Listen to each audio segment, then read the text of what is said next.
Evening, everyone. Calling to order, or calling together. The Buncombe County Board of Elections to convene on today, Tuesday, December 12th, 2023. Thank you for filling the house today. The question has just been asked up here what tonight's giveaway is. We have a full house. We're trying to understand that, but I deeply appreciate your attendance. Having people here in person is marvelous, but we also appreciate those who tune in online. Mr. Whitney, we have 2 virtual participants. Thank you. We stream all of our meetings. If you can't be in here in person, we hope that you will tune in online. All right, we've got a fairly lengthy agenda tonight, so let's get cracking. First up is a review of the minutes of the meetings of November 6th and November 7th and November 16th. But one thing that I did neglect to remind everyone of, and I'm simply reminded by Mr. Choi walking into the room, and it's wonderful to see you, sir. It's been a long time. We do ask guests sign our guest book sometime before they leave. It's right over here on the podium. It is the official record of attendance, and we would appreciate all of those who are here in person to sign the book before they leave. Anyway, without any further ado, I would like to first review the minutes from Thursday, November 16th, 2023. Colleagues, everyone have a chance to go over those?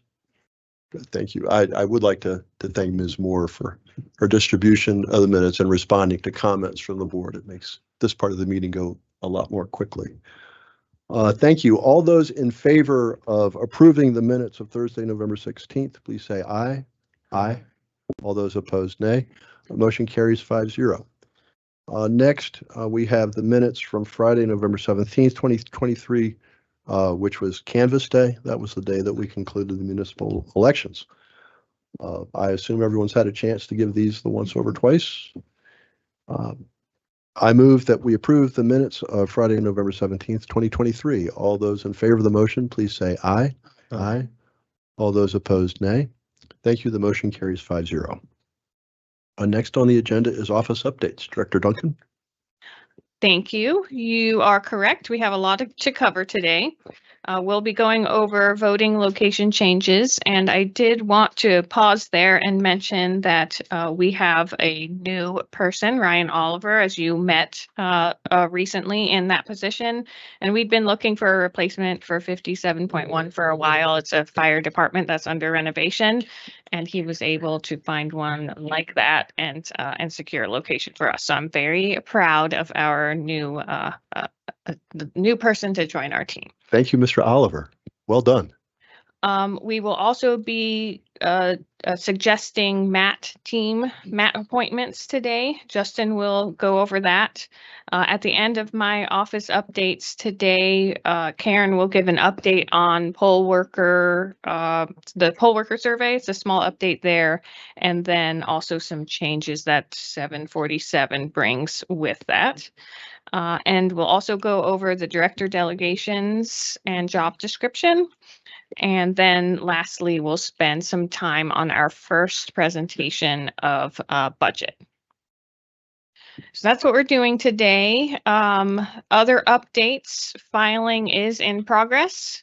It is going well. We've had some filers here in Buncombe County that goes until Friday at noon. We're also getting ready to send out voter cards to the entire county. Right now, that's 206,000 cards that we are going to send out due to the redistricting.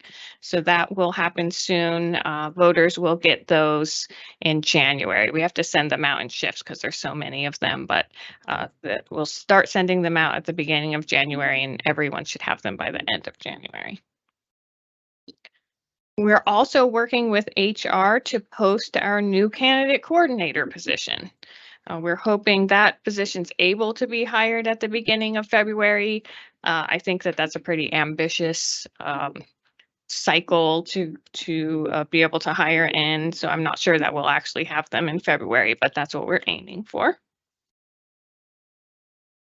A new rule from the state board changed the date for absentee ballots going out on the 12th to the 19th. And that was to give a more reasonable turnaround time to proof ballots before they actually go out in the mail. And that's because filing ends on the 15th. Turning around and getting those in the mail in less than 4 weeks would have been hyper ambitious. Yeah, it's an extensive proofing process. It goes through the county, the state, and the vendor multiple times.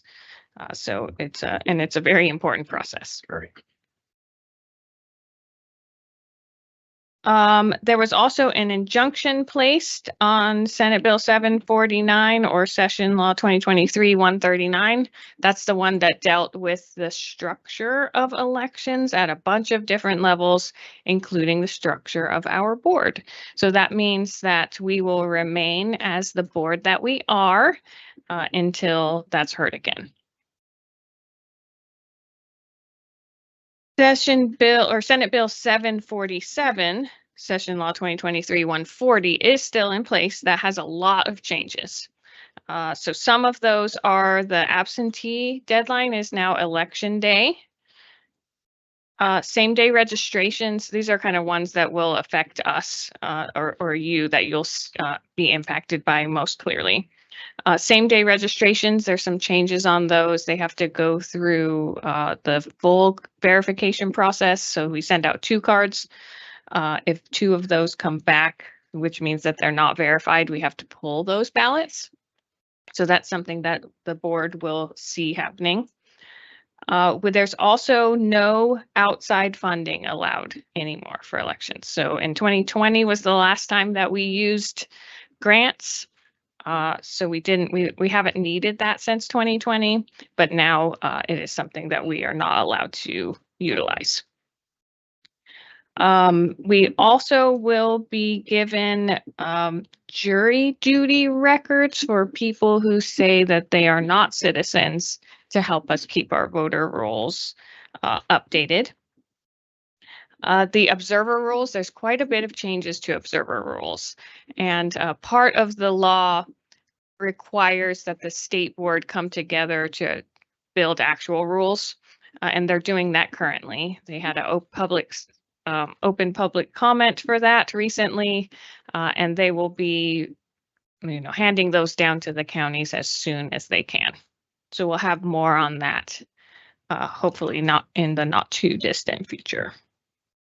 And then so that I can turn it over to Karen, another pretty big change is that early voting workers are going to be treated more like election day workers. So in Buncombe County, we already try to keep the party balance, but now they need to go through the approval process by the board. So in addition to seeing election day, you'll see early voting, and there's some deadlines that are associated with that I'll let Karen talk about. Okay, thank you. That's working. Maybe I just need to raise it. Is that working now? Is that okay? So Session Law 2023-140 provides, as Director Duncan said, that now the board will make appointments for early voting workers in the same way that you already did last August for Election Day. There is not a specific date on which you're going to make those appointments. The state board is allowing the counties to make that decision based on when you do recruiting and when we do training. So looking at our schedule, training starts the 3rd week in January. So we would like to propose that that appointment meeting be on January the 9th, Tuesday, January the 9th. And then we have to give 21 days notice of that meeting to the parties. So that would mean that we would give notice to them on December the 19th and ask them for their recommendations. Yes, sir. Mr. Aceto. Would you recommend we consider a motion to set that calendar in effect? Is that necessary?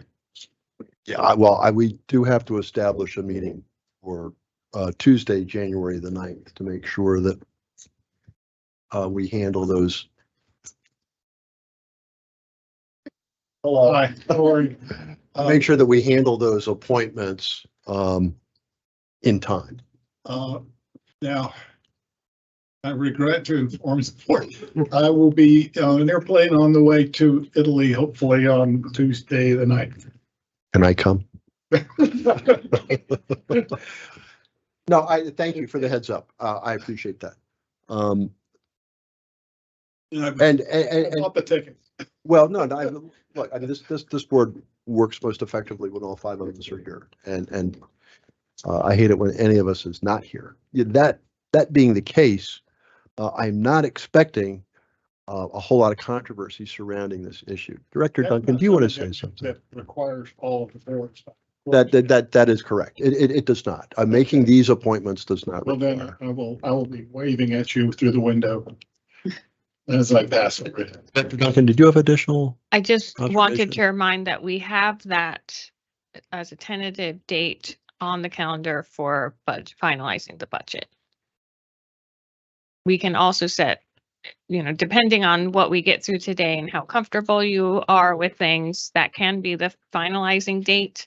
Or we could do it the following day or following week, which I think is the 16th. Right. So there's other opportunities, but we can't push it too far beyond that because we have to start into the county process at that time. Right, where Director Duncan is right now in the budget process is getting things ready for our review. And after that, she'll start reporting it up the chain, but she wants us to see it first. Let's just see how things go on this. We're gonna have a discussion on item 6 here. With respect to budget. We don't have to have all 5 of us here to do that one either. But let's just see how things go. But thank you for the heads up, sir. Appreciate it. Apologize for any inconvenience. And I hope you have a great trip. Bon voyage. I'm jealous. So we're keeping the The night. 9th. Yeah, please.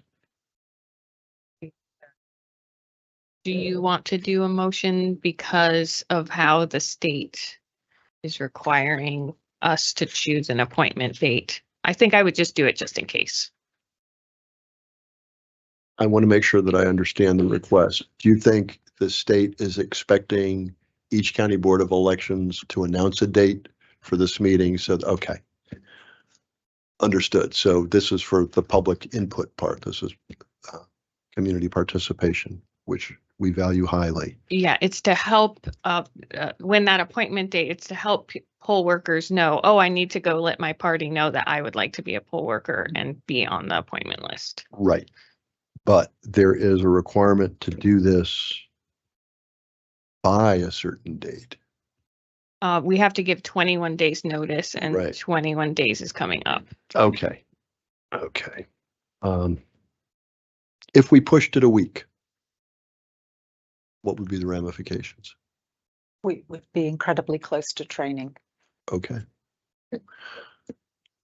If we pushed budget a week, what would be the ramifications? Budget approval.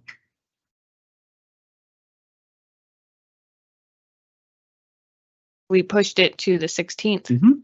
then it would just be less time for this board to turn around changes. Yeah, Mr. Quinn, if that's on my account, I do not anticipate being back in the country until the 27th. Oh, thank you. That is very helpful. Of course, it's not a one-day trip. Silly me. Okay, let's just proceed. I will make the motion per your request that this board meet on Tuesday, January 9th. And the agenda shall include addressing the appointment of early voting election officials, as well as the budget for the coming fiscal year. Thanks. All those in favor of the motion? Well, first, does anyone have any questions, comments on the motion? Ms. Stein?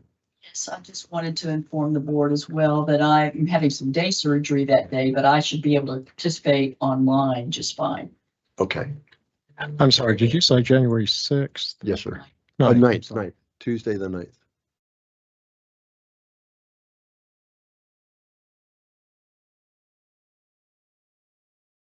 All right, so motion before the board is to hold a meeting at 5:30 PM on Tuesday, January 9th, 2024.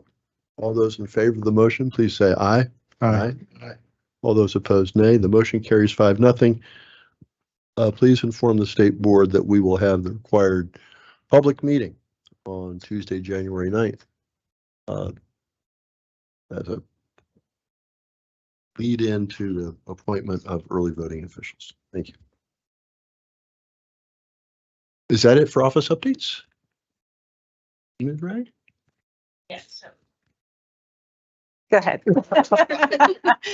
So Karen also has a very short, some things that came out of the poll worker survey from the municipal election to share with you.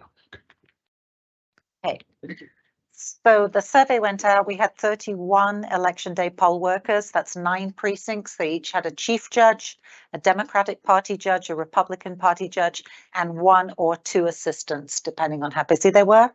That was 31 total people, and 18 of them responded to the survey. So it wasn't an overwhelming response. There were 3 questions that asked them about their satisfaction with their team of workers, satisfaction with election services, and their satisfaction with Spherion, and that's the employment agency that does their background check, their onboarding, and pays them. So how satisfied were you with your team members? 80% were very satisfied, 20% were satisfied, and nobody was dissatisfied. So that was very nice. How do you rate the support that was provided by the Board of Elections? So before the election, that's the recruiting and the training team. And then during the election, that would be if they called the helpline. And usually we get 100% pretty good response. This time, 53% said we performed far above average and 35% said above average. So that's pretty good. We're at 88%. And then we had 1 person, that's 6% of the responses, who said we were just average, and 1 person who said we were far below average and left no comments on that. So how would we rate the onboarding experience with Spherion? That again is the employment agency. 25% said they exceeded expectations and 75% said they met expectations. Nobody rated them below that. Then they were asked, based on your experience as a poll worker, how much do you agree with the following statement? I'm reassured by the checks and balances in place and feel confident of the integrity of the election process in Buncombe County. 94% strongly agree. 6%, which was 1 person, said neither agree nor disagree. So that was a really very strong response. And then why did you choose to serve as a poll worker? Most of the people did that because of a general civic duty. 10% were interested to learn about elections and 10% were concerned about whether there would be enough staffing. And nobody this time said they did it for the money. And then the last question was for the chief judges only, and it asked them how easy was their drop off when they bring back their ballots and all their supplies at the end of the election night. And we usually don't perform very well here because people end up having to stay a long time and wait for this. But since there were only 9 of them, they all got served very quickly.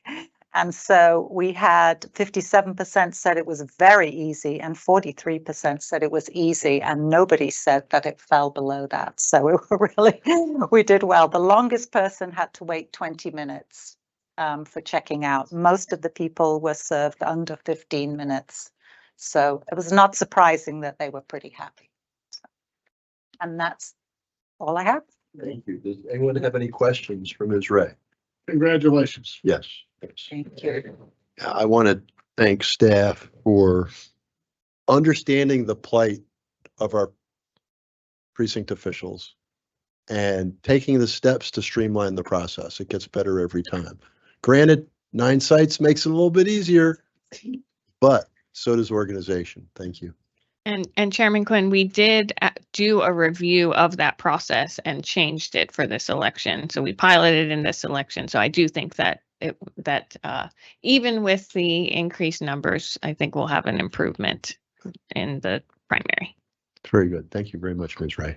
Mr. Quinn, I would simply remind the staff of the rule of the Jewish Sanhedrin Court, which is of the 27 judges, if there is a unanimous verdict, it is automatically a mistrial. Automatically a mistrial. Glad for those 1%, that one person that. That's right, the one person. It means at least somebody was paying attention. All right, that was one of the lengthiest office updates we've had in a while. Thank you, Director Duncan. Things have been busy in the office. But next up is an important item, voting location changes. Mr. Oliver. Yes, sir. I'm actually going to hand out a Thank you. map of one of the proposed voting locations. And the first one, like Kareem was talking about, is 57.1. And it's for our Skyland Fire Department. And they're undergoing some renovations in the fire department, so we needed to find a place to move that location to for 2024. We did find a place with plenty of parking and it's large enough to handle us, but it is over in another precinct, but it's very close to the Skyland Fire Department. It's about 3 miles away, and it's actually on the same road as the Skyland Fire Department.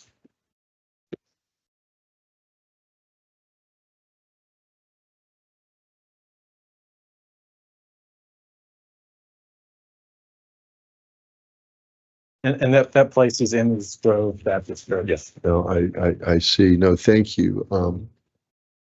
I have to confess, I have no familiarity with precincts 57.1 or 38.3 when it comes to their voting locations. Colleagues, does anyone have any questions for Mr. Oliver about the proposal? How were we with 57.1 up to this point? Did they like having us there at the fire station? I wouldn't expect you to know the answer so much. Don't know? Indifferent? It's a convenient location in that area. The firehouse is? Yeah. Okay, so are we looking at this as a temporary, like for 2024? So we would check back in. Yeah, it's definitely for all of 2024. And then we would check back in during 25 for the 2026 elections because they don't participate in the municipals. Okay, so is the proposal before the board to make this a temporary or permanent change? Because after hearing Ms. Brain's comment, I'm thinking temporary makes. Well, Third Permit is right on Hendersonville Road. It's, in that particular area, it's, very well visible.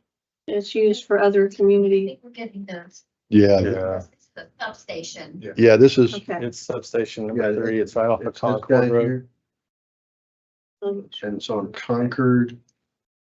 Yeah. Concord, and that winds around and then comes Okay. up here to Emma's Grove Road. And it's a different scale. Yeah, the only thing about the Emma's Grove Road is it's out of precinct. Yeah. So we're the law has a preference for in precinct locations. And so I'm guessing we want to look at this as a temporary move for 2024 while the firehouse is being renovated. And now, what does our resolution say in that respect?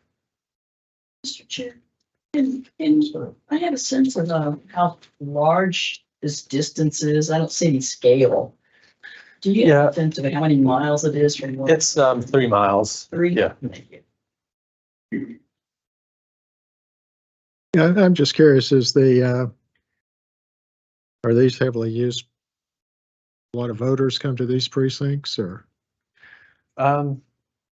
Yes, they are. But this new location, it's actually has more parking than the Skyland Fire Department does. So it looks like it'll be maybe even an easier place for the voters to get in and out.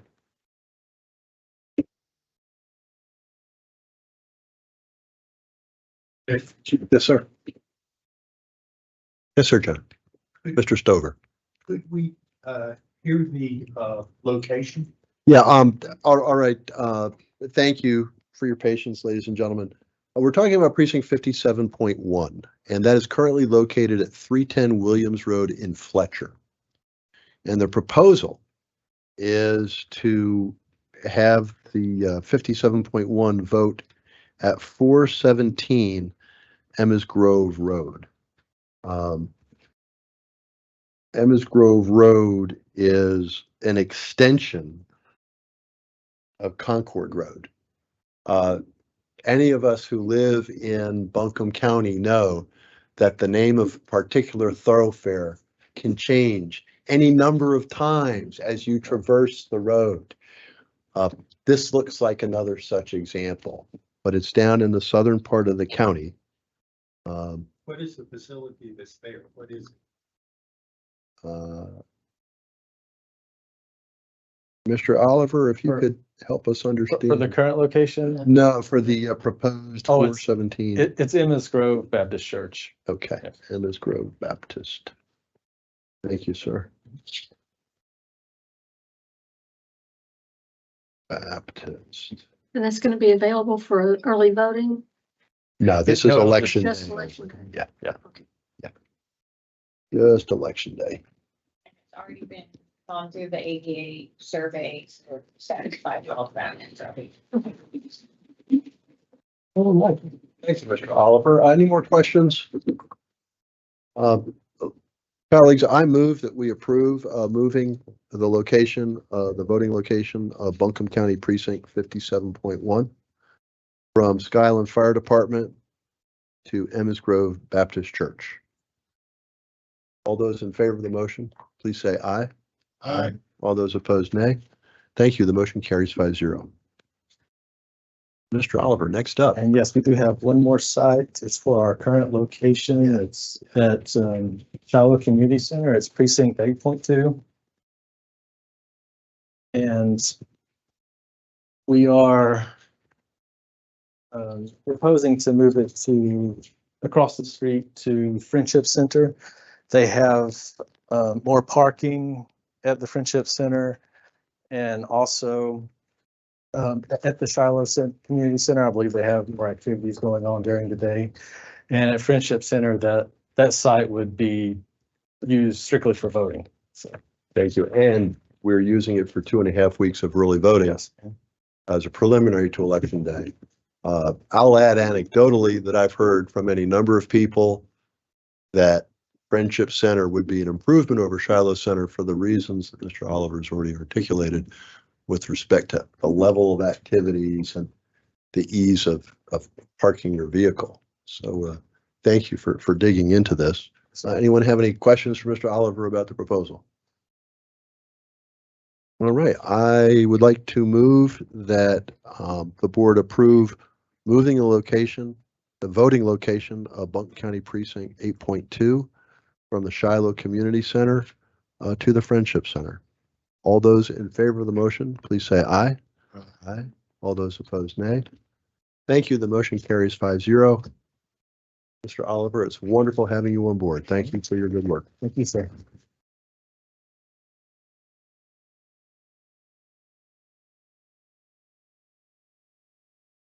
Question.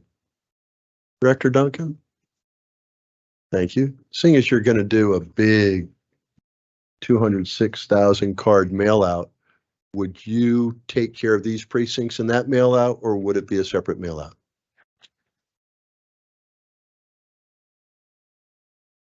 Okay. Don't mind my idle curiosity. Okay. These are the ones that don't say draft. Good. Yes, please. Thank you. Alrighty. Voting location changes are done. Next up is item 4, appointments to multi-partisan assistance teams. Mr. Tate, that's got your name all over it. Got my name all over it. Greetings, Mr. Chairman. Thank you, sir. Board, thank you for seeing me. Quick overview of the names that are being submitted this evening. These come from a list that actually everyone on this list has participated in the MATS program previously. So we're very fortunate for that. That said, they will still undergo pretty vigorous training just to go over the changes that the law has, instituted in this last year. So that will be scheduled following tomorrow, but probably for the first part of next week. I'll go ahead and hand that list, these for you to sign. They both need to be both in your party representation as well as the board itself. And then for each board member, I went ahead and printed off the administrative code that guides Matt's teams. These are meant to be an overview. These are some of the rules that will be presented to members of those teams. Though we are looking pretty good as far as our numbers, this is to the audience. Well, if you or anyone you know would like to participate, a little background, if you don't know what MATS is, it's the Multi-Partisan Assistance Team. What we do is we go into assisted living facilities and help people basically do the paperwork for their ballot. In rare instances in which the voter needs our assistance, then both a Democrat and a Republican will work hand in hand and help that voter fill out their ballot and then submit it. So we're very fortunate to do that. That helps early voting sites. That way we can go to them instead of them having to come to us. And then that way it just gives everybody a chance to participate in the electoral process. We're very fortunate that the state grants us this ability to do that. Yes, sir. Question. Number of Democrats.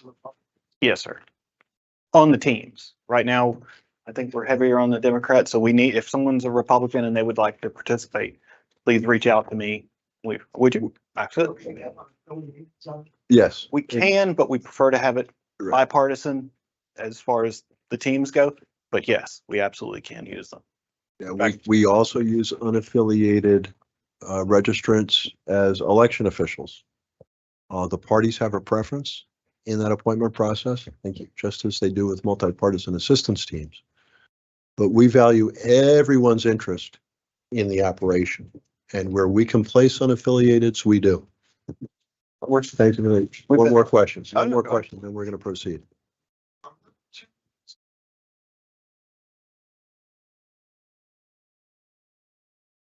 Unaffiliated by definition is not a party. The recognized parties are Republican, Democrat, Libertarian, Green, no labels. And is the Constitution still recognized? It was for a little while. I don't think it is anymore. So those are the ones that are recognized. The law gives a very strong preference to the two parties that garner the most votes in the gubernatorial election. And so it's the Republican Party and the Democratic Party that sit at this panel. And perhaps someday down the road, if the law doesn't change and one of these other parties, gains in strength, we could have a different configuration. That's the way the rules work right now. Thank you. Mr. Tate. Just wrap that up. But yes, again, spread the word. If people would like to participate, this is a great way to help. And it's also helpful to the community. Like I said, for a lot of instances, these are folks this is their ability to contribute back to their community. And it really seems to go over really well that folks seem to like to have this access. Is joining the MAT team an ongoing process so people It can, yes. Like I said, we'll start training next week, but if someone's interested in participating, because not only can we can add them for the primary, we're looking for people for the general as well. Right. This roster, I don't have one here, will be a living document. We will add names to it. When people leave the area, we will delete names from it. But anyone who is interested is encouraged to contact the office, express their interest, learn more about the program, and you get paid to do this. Mhm. Your mileage is covered. So we make it easy for people to work on or as easy as we can to work on multi-partisan assistance teams. Mr. Aceto. Just, if I understand correctly, just word to the wise, if we do find it necessary to appoint unaffiliated or members of parties other than the two primary, if you will, parties, it appears that we would need a vote of all five of us. We only need the simple majority. So if one of us isn't present, we can proceed to appoint a MAT team member, if I understand right. But for some odd reason, there's a quirk here. In fact, the regulation isn't entirely clear. But the way I would read it is that if we need to if we want to try and pull someone in from the unaffiliated side or one of the other parties, we just all have to be present to vote. Right. And, all five of us have to stick our hands up. Which I wouldn't anticipate that being a problem. You just gotta get us all here. And that's going to be so easy. We're going to get to know each other all very well during 2024. All right, so there is a proposal before the board. Staff has proposed that we approve the appointment of the individuals that are listed in the report that is circulating. I hope everyone's gotten a chance to see it. It's coming on down. It lists the names of all those who are being nominated for appointment. So see, we have two unaffiliated already. Mhm. Yes, sir. And we have the opportunity to approve them unanimously as a group of five at this point. But I think I would speak for the board that we'd be perfectly thrilled to have participation of parties and unaffiliated other than the usual suspects. Amen. We are inclusive. We are as inclusive as we can be. Well, it's just more fun that way. Amen. Totally. And again, those members that are unaffiliated do have experience with MAT teams.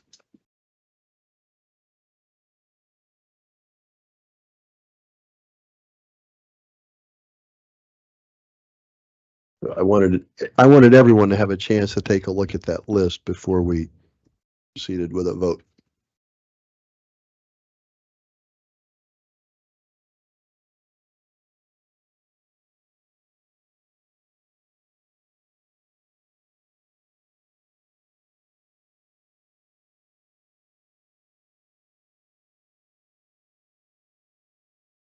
All righty, thank you. Everyone's had an opportunity to review the list and take a look at the different provisions in the administrative code that talk about MATs.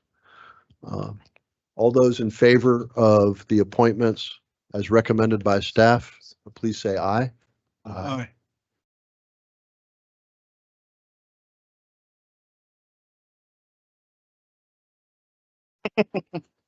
All those opposed, nay. Thank you. The motion carries 5-0. And thank you, Mr. Tate.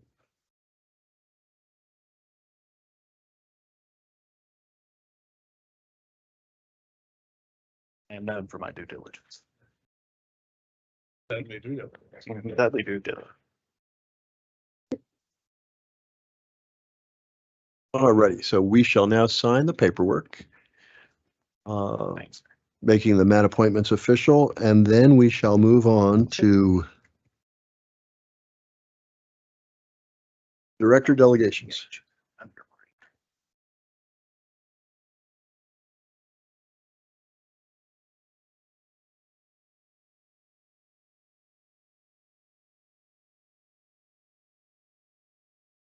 Thank you, sir.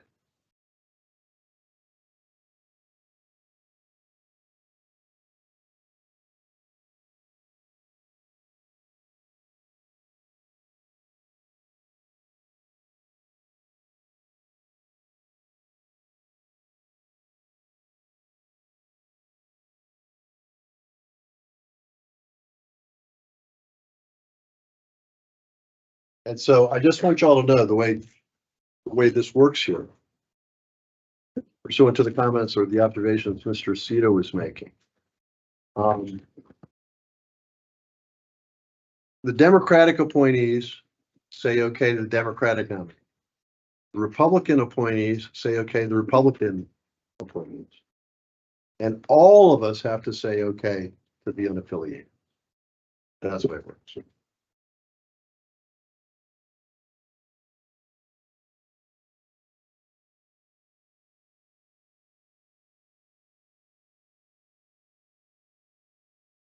Thank you. Next up, director delegations. Before we proceed with this, I want to thank Mr. Aceto again for his interest, his persistence, and doing such a great job of taking this, the contents of this, and turning it into something that is helpful for our board, helpful for our director, and helpful for the county. Thank you, Steve. Super work. Really do appreciate it. So Thank you for without your kind words. any further ado, I think we're coming down the home stretch on something that has been hanging around for a while. Colleagues, I'm guessing everyone's had an opportunity to take a look at this. I just want to open the floor right now to discussion. If anyone has any questions or observations, that would be a good way to start. But I am opening the floor to a discussion of the proposed resolution delegating authority to the director of the Buncombe County Board of Elections. I'll kick it off, Mr. Quinn. Yes, sir.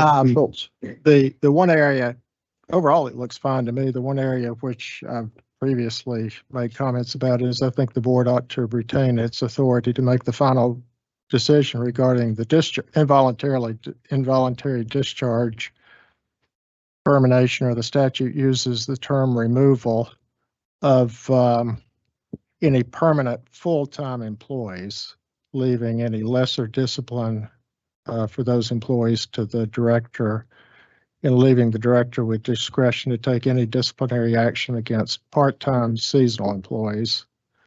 And I had some questions for Mr. Euler about the statute. Mr. Euler, Hi. welcome. Thanks for having me. Appreciate it. Happy being here. Let the barrage begin. And he still said that he was happy to be. Generous soul. Third, I had some questions about 163-35D. Okay. The last sentence of that section says, within the limitations imposed upon the Director of Elections by the resolution of the County Board of Elections, the acts of a properly appointed Director of Elections shall be deemed to be the acts of the County Board of Elections, its officers and members. As I understand that section, that means the board is responsible for any acts taken by the director for any duties or responsibilities that are delegated to her under section 163-33, which talks about the powers and duties of County Board of Elections. So I guess my next question is, does that create vicarious liability for the members of the board for any acts taken by the Director of Elections that could result in liability or litigation? That is a very tough question, because I think the first question would be is who actually would be the party responsible for paying any judgment or anything like that. That's another question that comes into that, is that supposing somebody from the Board of Elections was sued for doing some malfeasance, because the Board of Elections doesn't really have its own funding source and receives money from the county. Normally, the employees of the Board of Election, as well as the board members of the Board of Elections, are protected by the county's Defense of Employee resolution. Okay?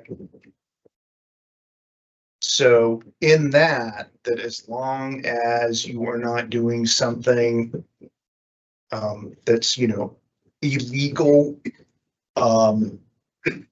that you would be provided to defense, and to the extent that that there isn't that there's a judgment, the county would take the place of the individual. Or if the board was sued as an entity, the county would take, because you really don't act alone as an individual member. The board acts as a whole based on a majority vote or whatever the voting requirements are. So it would be the board would be the one that would be the subject of any suit. And the director is essentially an employee of the board, or in a sense that the board has authorized the director to act on their behalf. So is there vicarious liability if you delegate authority for the director to do something, and the director, depending on what the director does, because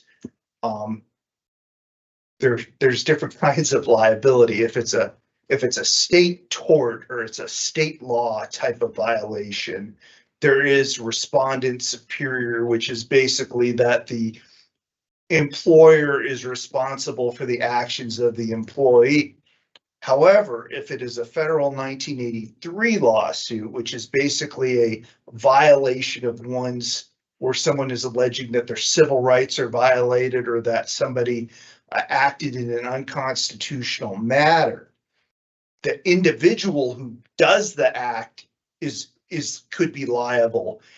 And if the plaintiff can show, or the person making the claim can show, that the board had a policy or practice or something, then the board may be held liable. But that's actually a fairly high bar to reach. So if you had an unconstitutional policy, the board could technically be sued for that.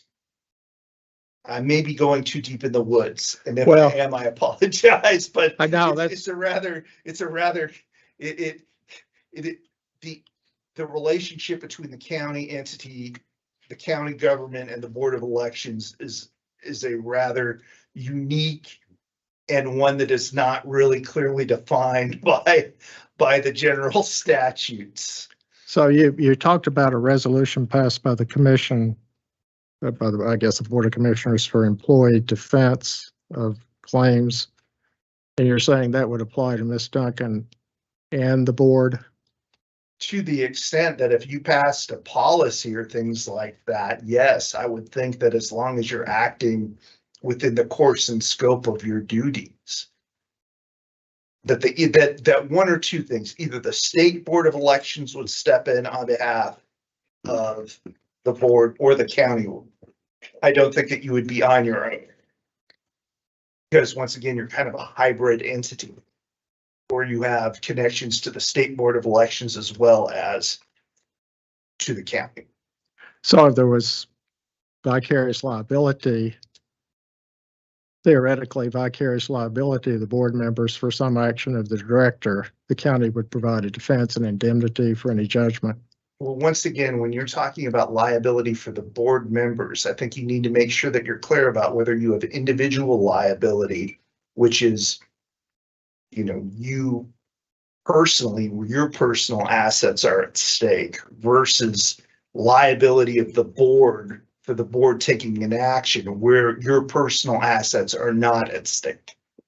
What about if the board is, an allegation is made that the board is just not paying enough attention to what the director is doing, and there's some claim brought against the board under that theory of vicarious liability with the county? Negligent supervision? Yeah, basically. Is where you're going with that? Glenn, are you getting close enough? Oh, I'm sorry.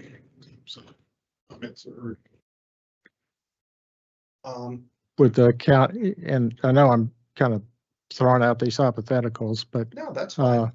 is that something that the county would provide a defense for, and indemnity for any judgment? To the extent that the state does not provide a defense, yes, I would think that the county would have to defend the board, or somebody would have to defend the board, yes. And I think it would be the county. If the state does not provide a defense, the county would have to step in. And I'll give you an example. County has a Board of Adjustment. While they're not as much of a state entity, regarding that, our Board of Adjustment acts independently of the Board of Commissioners. and they may make decisions on zoning matters that they could potentially be sued. Once again, those board members who make those decisions are protected. The county provides we defend the decision, as well as if the decision turns out to be wrong and damages are awarded, the county would have to step in and pay those damages. If there was a 1983 action brought against individual board members for violation of federal constitutional rights, is that a claim that the county would provide a defense on? To the extent that the person was acting in the course and scope of their duties, and to the extent that the person was not clearly violating a criminal statute, the county would more than likely provide a defense, but reserve its rights. Okay, because clearly the county is not going, if you are clearly going out and violating somebody's civil rights, the county is not going to do that. But that's not always very clear at the outset of any type of litigation. So the county, in most cases, will provide a defense under a reservation of rights, if that makes sense. Does the county have insurance on these claims? So Buncombe County is, okay, rabbit hole number 2, we're about ready to go down. But Buncombe County is self-insured. Okay, so we have a self-insured policy where we are self-insured for claims up to $500,000. For claims in excess of $500,000, Buncombe County purchases excess liability insurance. Okay, and now excess liability insurance, I believe, goes up to $7 or $8 million per incident. In addition to that defense, the county also has what's called governmental immunity. So for negligent acts committed by the county or a county employee that's pursuant to a government function, we could claim liability and not pay the claims to the extent that we haven't purchased insurance. So basically that first $500,000, the county, if they assert governmental immunity, would be they couldn't state there could be a judgment for under $500,000. It would have to exceed the $500,000. But when you're getting into a federal case, there is no immunity, and the county technically would be on the hook for any 1983 violation, regardless. I'm certainly not an expert on governmental immunity law, but I understand there's a immunity available to public officials under state law called public official immunity or something like that. Yes. Is that last sentence of 163-35D? I've read that sentence and I wondered, can that be construed as a waiver of public official immunity? That would be a question that I can't answer at this point in time, because when you have to establish that the individual in question actually is a public official, and then you have to, so I would need, I am not sure based on the case law. Sure, I do not know of any directors of elections or the board of elections, individual members of the board of elections actually getting sued and having a lawsuit where that has been interpreted. I would need to research that and come back and give you all an answer. I'm happy to do that and let you know about that to that extent. And with a 1983 claim where the plaintiff is claiming there's a violation of federal constitutional rights, as I understand it, for individual liability, there's a different type of immunity, qualified immunity. Yes, that would be qualified immunity. That would be where, in situations where the constitutional law is not clearly established, and that basically there's a gray area. And in those situations, as long as that it would be up to the court to decide whether the constitutional law was clearly established or not at the time the employee took the act. And then are there some claims, I don't know that these would ever come up, but there's some claims where state and local, well, I'm thinking of state, but local and county and city agencies or boards, well, agencies or employees would be liable because there's just no immunity available. Like a workers' comp discrimination claim. Well, workers' comp's obviously a different beast because that is purely that's a no fault. But I mean, a As an claim, employer, you have workers' comp, but there's not really an immunity issue. I mean, the thing I'm thinking about is like a RETA claim under the work, a RETA claim. Okay. I mean, there's no immunity for those sorts of claims, as I understand it. Right. If there is a statutory remedy that is outside the governmental immunity, yes, like where we could be issued a penalty for, interfering with somebody's workers' comp claim or something like that. Yes, I don't think governmental immunity is applicable. And with the county provide a defense for something like that, as long as somebody's acting in good faith and so forth. Once again, yes, the county, I mean, I'm gonna knock on wood, we don't have a ton of lawsuits where we are constantly having to deal with these issues, but we do have them from time to time where an employee is sued. Most likely it's a law enforcement situation or something in the detention facility. That's where most of our big ticket claims come. And that's normally where we are having to make these types of interpretations. I've got one more question, then I'll stop talking. When I was looking at the proposed resolution, and I also looked at the memorandum of understanding that we entered into back in August of 2022. Mhm. And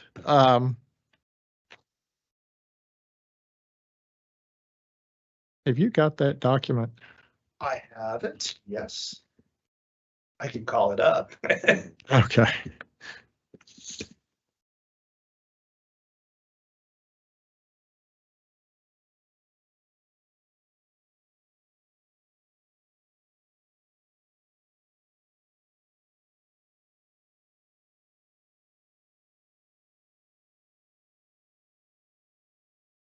Okay. And I'm looking at the second half of the document, section 2 and section 5.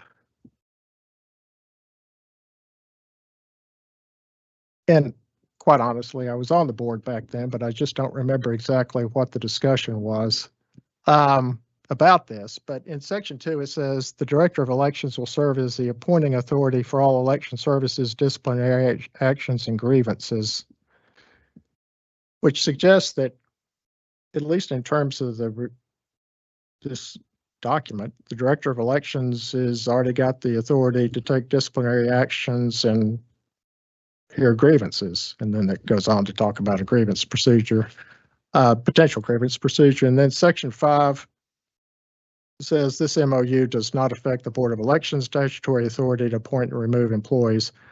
I don't see that document as affecting our ability to assign or not assign to Ms. Duncan the authority to remove employees. I think what the intent of, obviously, what we are trying to do is that since you are an entity that can hire and fire employees, much like the sheriff's office and much like the Register of Deeds office, where you ultimately have that authority, what we are trying to accomplish with the MOU was that the board would basically adopt the county personnel policies as applicable to employees of election services. But there was also a thing with the board where they did not want, at the time when we were trying to execute this, you all did not also want to give up any, or not so much give up your statutory authority, but wanted that to be very clear. So how we have interpreted that is by signing this thing, you are agreeing to follow the county policies. However, you also have the right to state, no, we don't want to follow this policy that basically is applicable to the statutory authority. So ultimately with hiring and firing, that would be your decision should the board choose to make that decision. However, that would then put on the board, since you're not going to follow the county's discipline policy, that would put on the board that they would either need to have that they should have a policy that is different, that would cover the employees of election services. That would be different, and that would create confusion with county. And what we're trying to do is have employees treated similarly, so that and that is something that's what we're trying to attain. And when we say that the director acts as the appointing authority, essentially you are delegating your authority to the director to sort of act like the county manager would for the county. All right. So with the county's disciplinary policy, the county manager ultimately has the final say in whether to discipline, terminate an employee.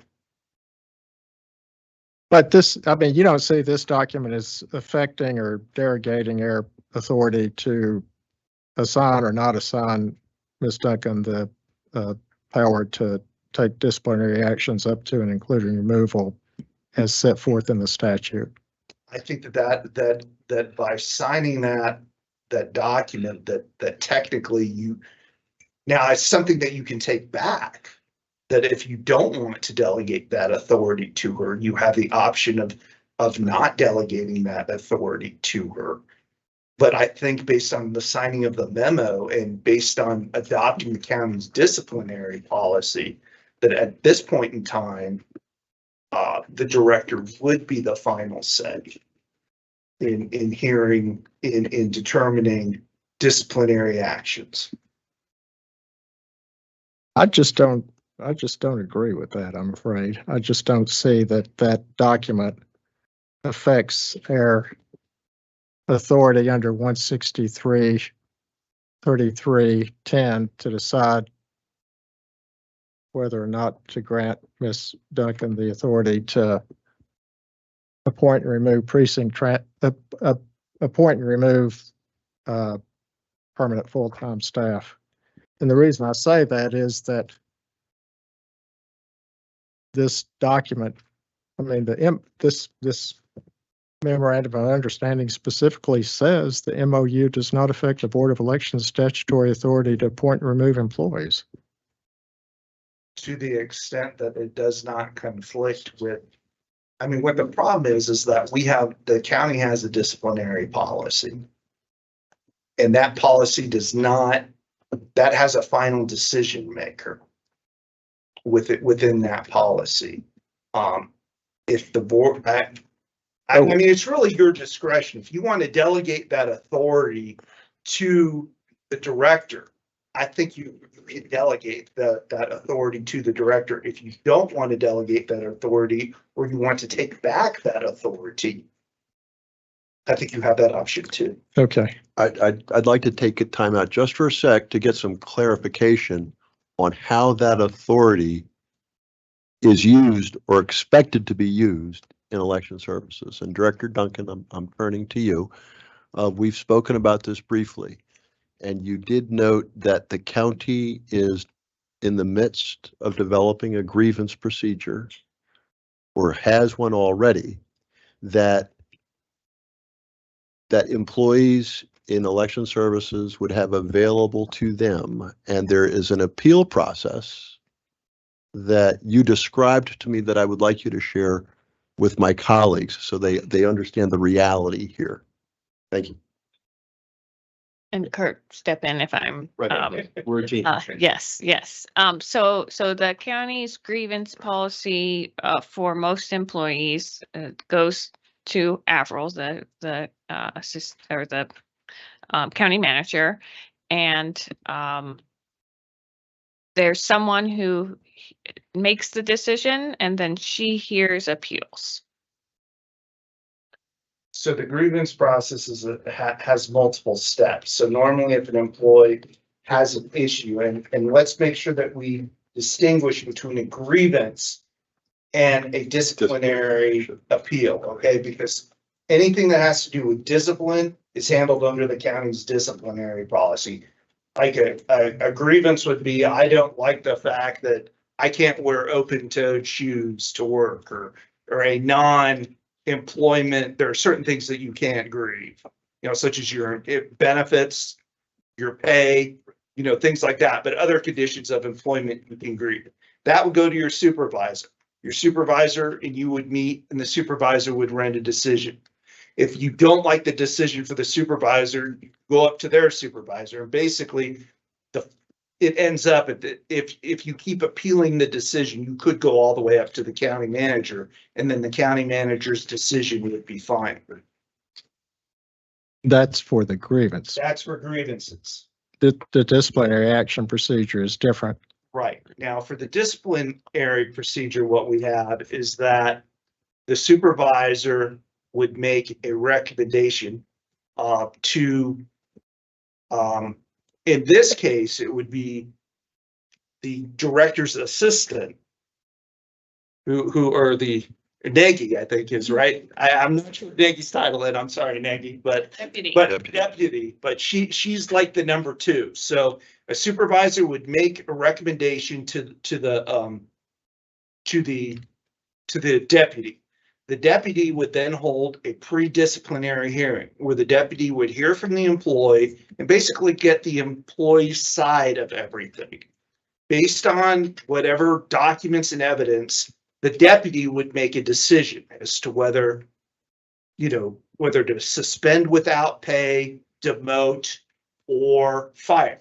If the employee disagrees with that decision, they would then be able to appeal it up to the director, who is not involved in the first decision, and then the director's decision would be the final decision.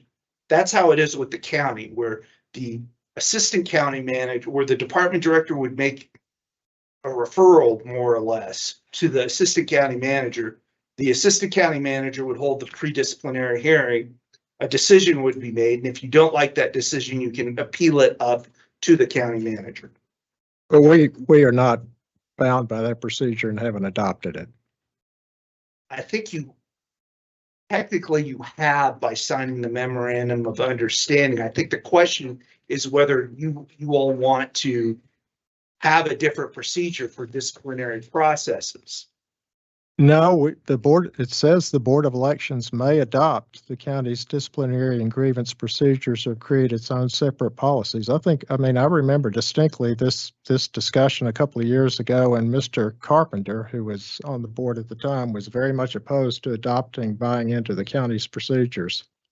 Well, once again, I think to the extent you all have not told us, or you have not told the county that you are not going to follow the disciplinary process at this point in time. Mr. Quinn. Yes, sir, Mr. Aceto. Just, you know, in devotional reading from the book,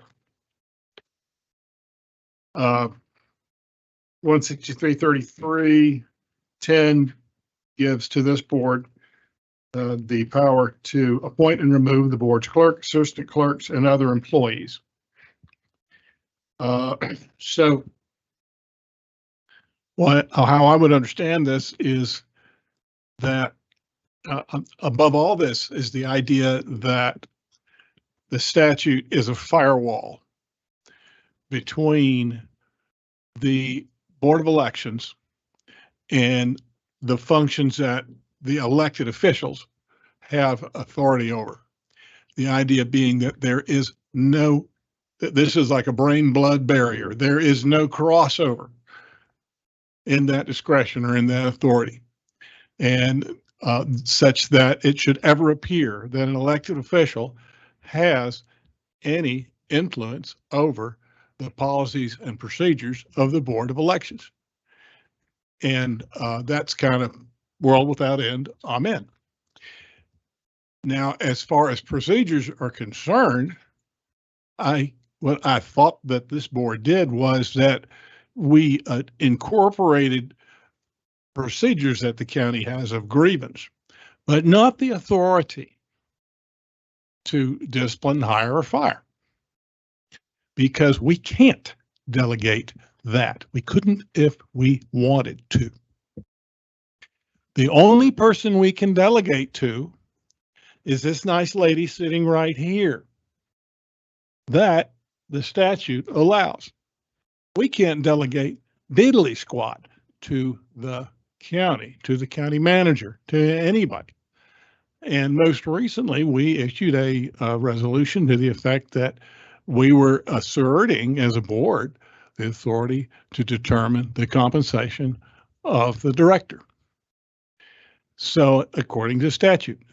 So that would be my concern in all of this discussion, is that we keep in mind that this is the firewall that was created by statute to protect the decision-making and the discretion of the board from any taint of influence by the people whose elections we supervise, I have authority over, and vice versa. So as long as we wave that flag and stay inside that box, we're doing just fine. I agree, and I do believe, and I hope that you'll take a look and give me a reality check on this. I hope you'll take a look at section 2 of the MOU, because I think it does preserve for this board the authorities that you've outlined. Yeah, I make a And I'm distinction between confident that- following a procedure and making use of what the county allows and delegating the ultimate authority over employment decisions.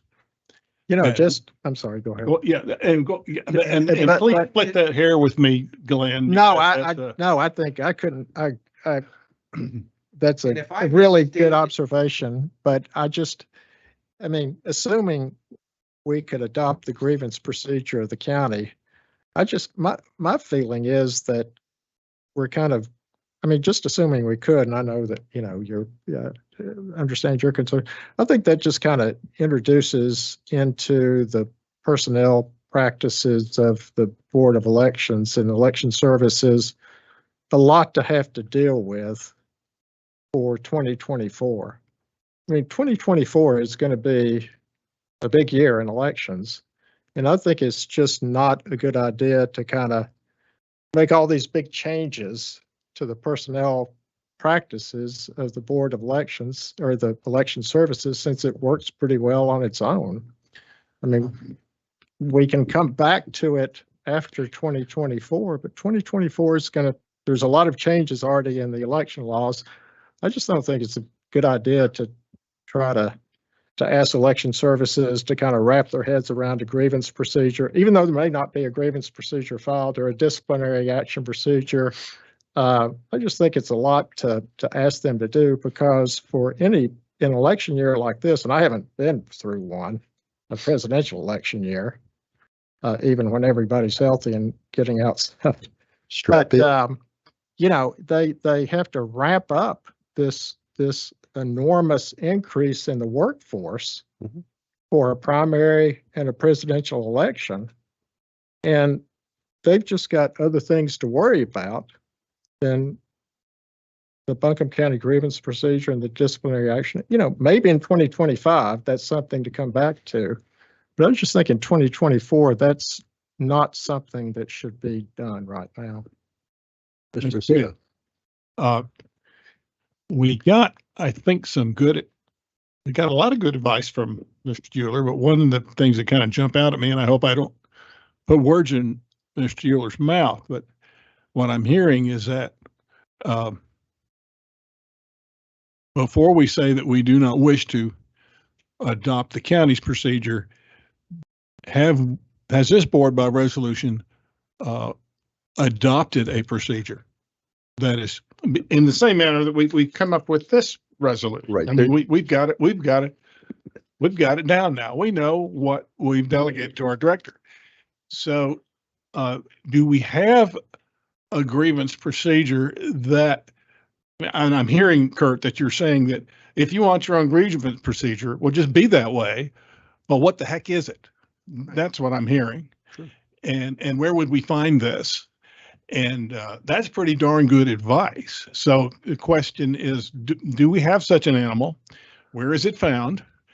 It's such that we can say, yes, we like this better than something the county is or is not doing. But your point about 2024 and not needing to load up the wagon is spectacularly on target. And so let me just toss this back at you. Let's say the dog that chased cars caught one and we suddenly had to find ourselves in a grievance situation. Where would we go for guidance on that? And where would Corrine go? Since, election services is a county department, we would provide her as, I provide her advice. So should she need it? I think the main thing I want to be clear of is that, and I hope I did not make this thing, that somehow the board is delegating disciplinary and hiring and termination things to the county. You are not doing that. You have any delegation that you have done, you have given to your director. I do agree with that you keep it in-house. You are not delegating anything to the county, but what you are saying is that our director is going to follow the respective personnel policies that apply to other county employees. Now, in this situation, since she's different, let's take the disciplinary policy, since Corrine is not the county manager, we would have to obviously modify that, but it would still be Corrine being the final decision maker. I just wanted to make sure that you were not delegating anything to the county. You are merely saying that we are going to follow county policy, like we're going to give county employees the same benefits that county employees get. They get the same leave. All those things, we're not going to basically have a separate personnel policy for the employees of the Board of Elections. You're going to get the same rights.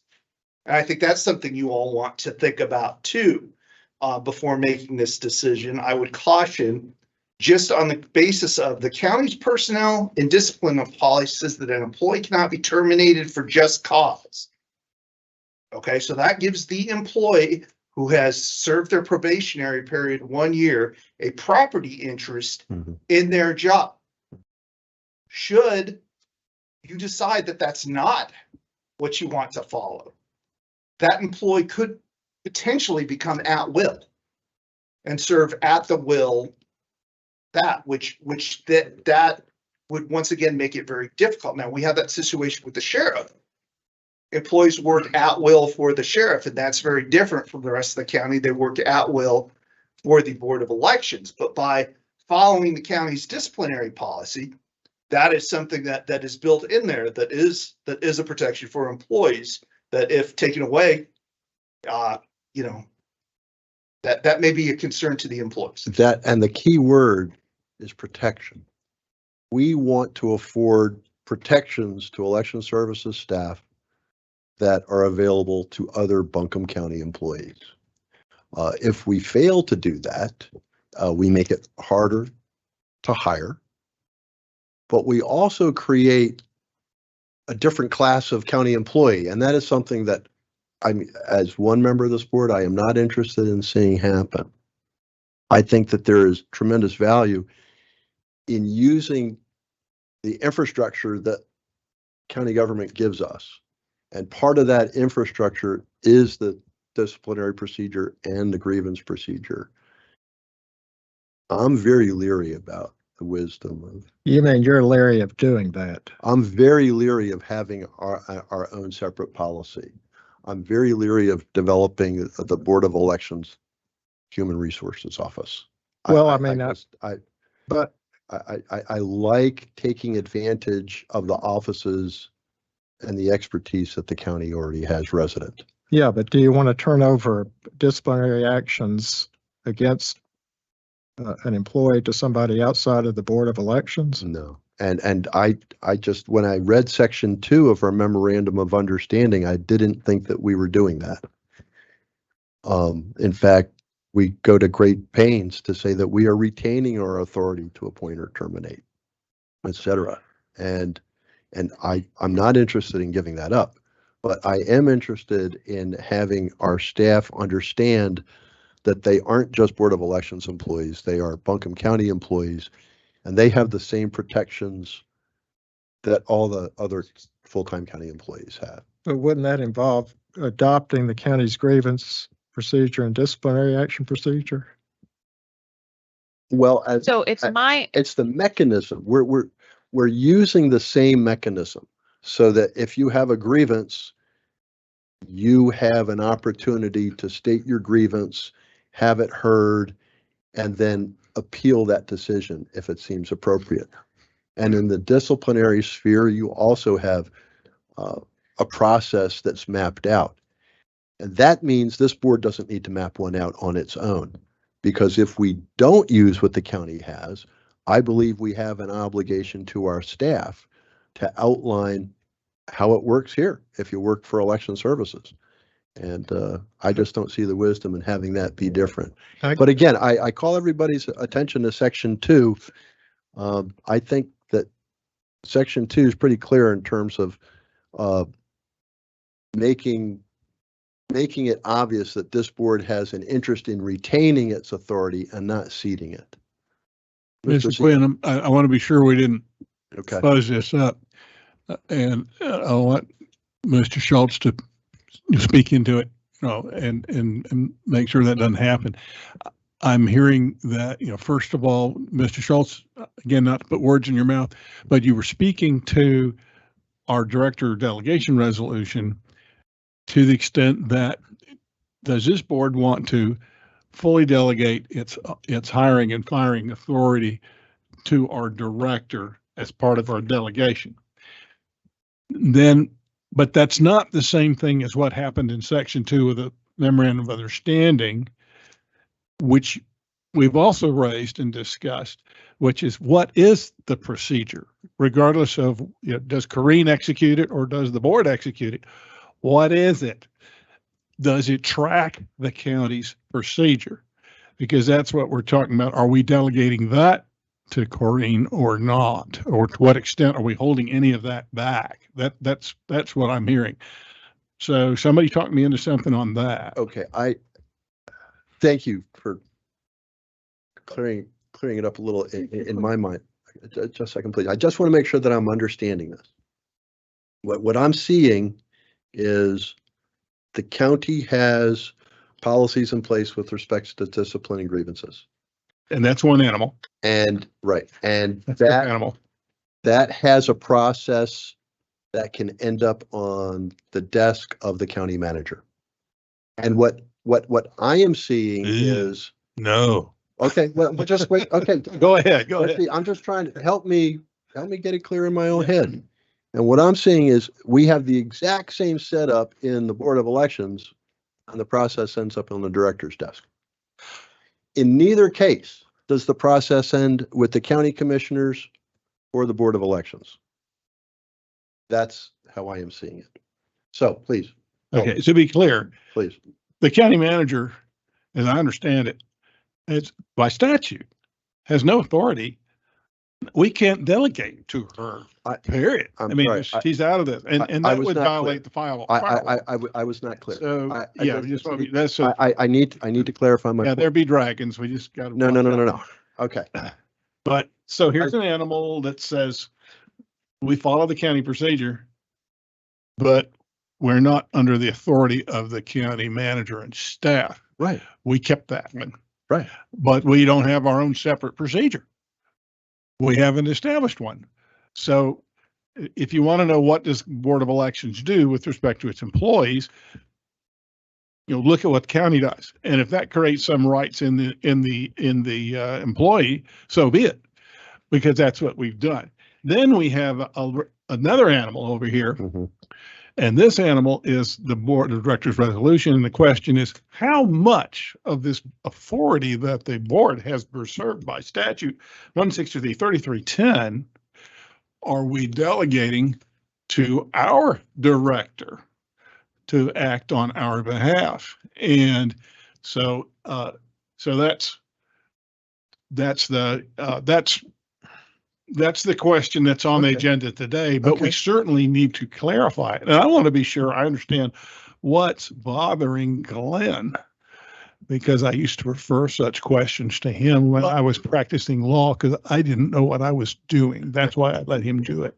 Well, no, I mean, I well, I often don't know what I'm doing, but, I mean, the way I read the MOU is that, we kept the authority with respect to appointing and removing employees, we being the board. We did not adopt the county's disciplinary and grievance procedure. We haven't created our own disciplinary and grievance procedure. The way we've done it so far is that Corrine has the authority to make the final decision regarding hiring and disciplinary action and removal of employees. And we have not reviewed those actions. And it's worked pretty well.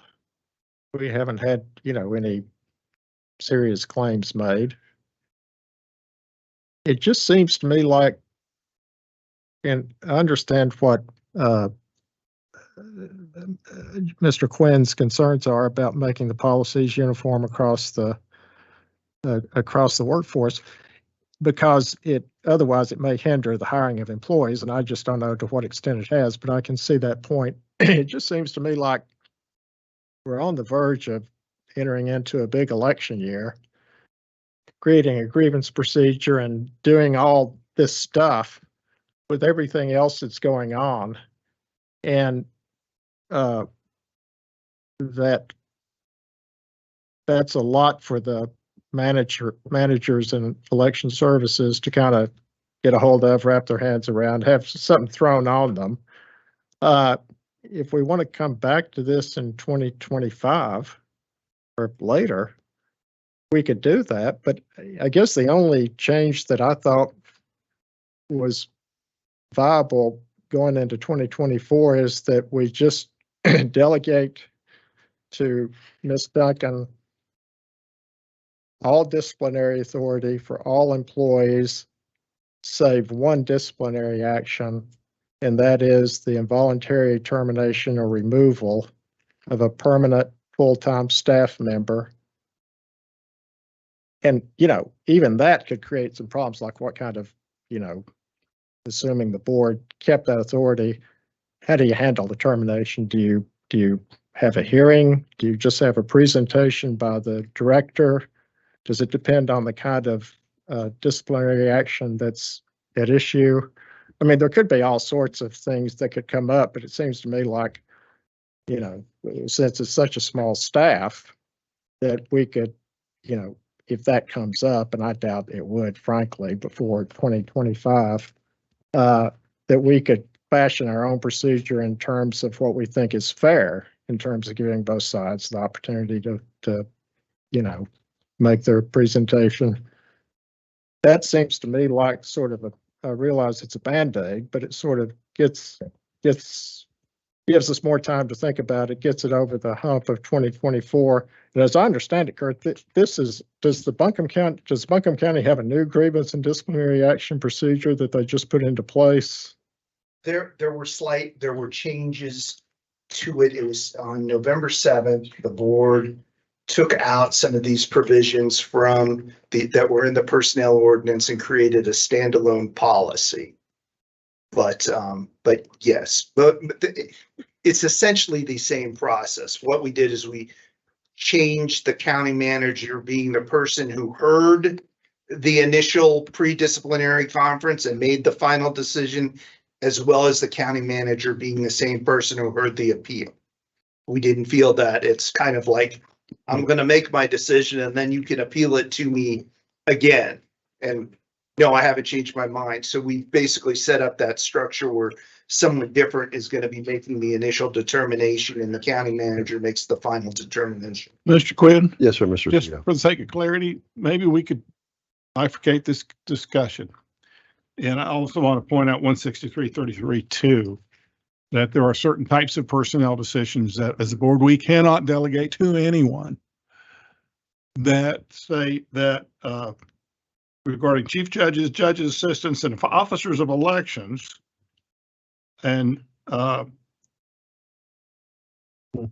adjudicating incompetency, failure to discharge duties, failure to qualify, fraud, or other cause, only this board, acting as a board by majority vote at a meeting, only we can exercise that. We can't delegate that. That's just ours forever. But when we talk about the rank and file employees, that's the Section 10 employees. We have Section 2 employees and Section 10 employees.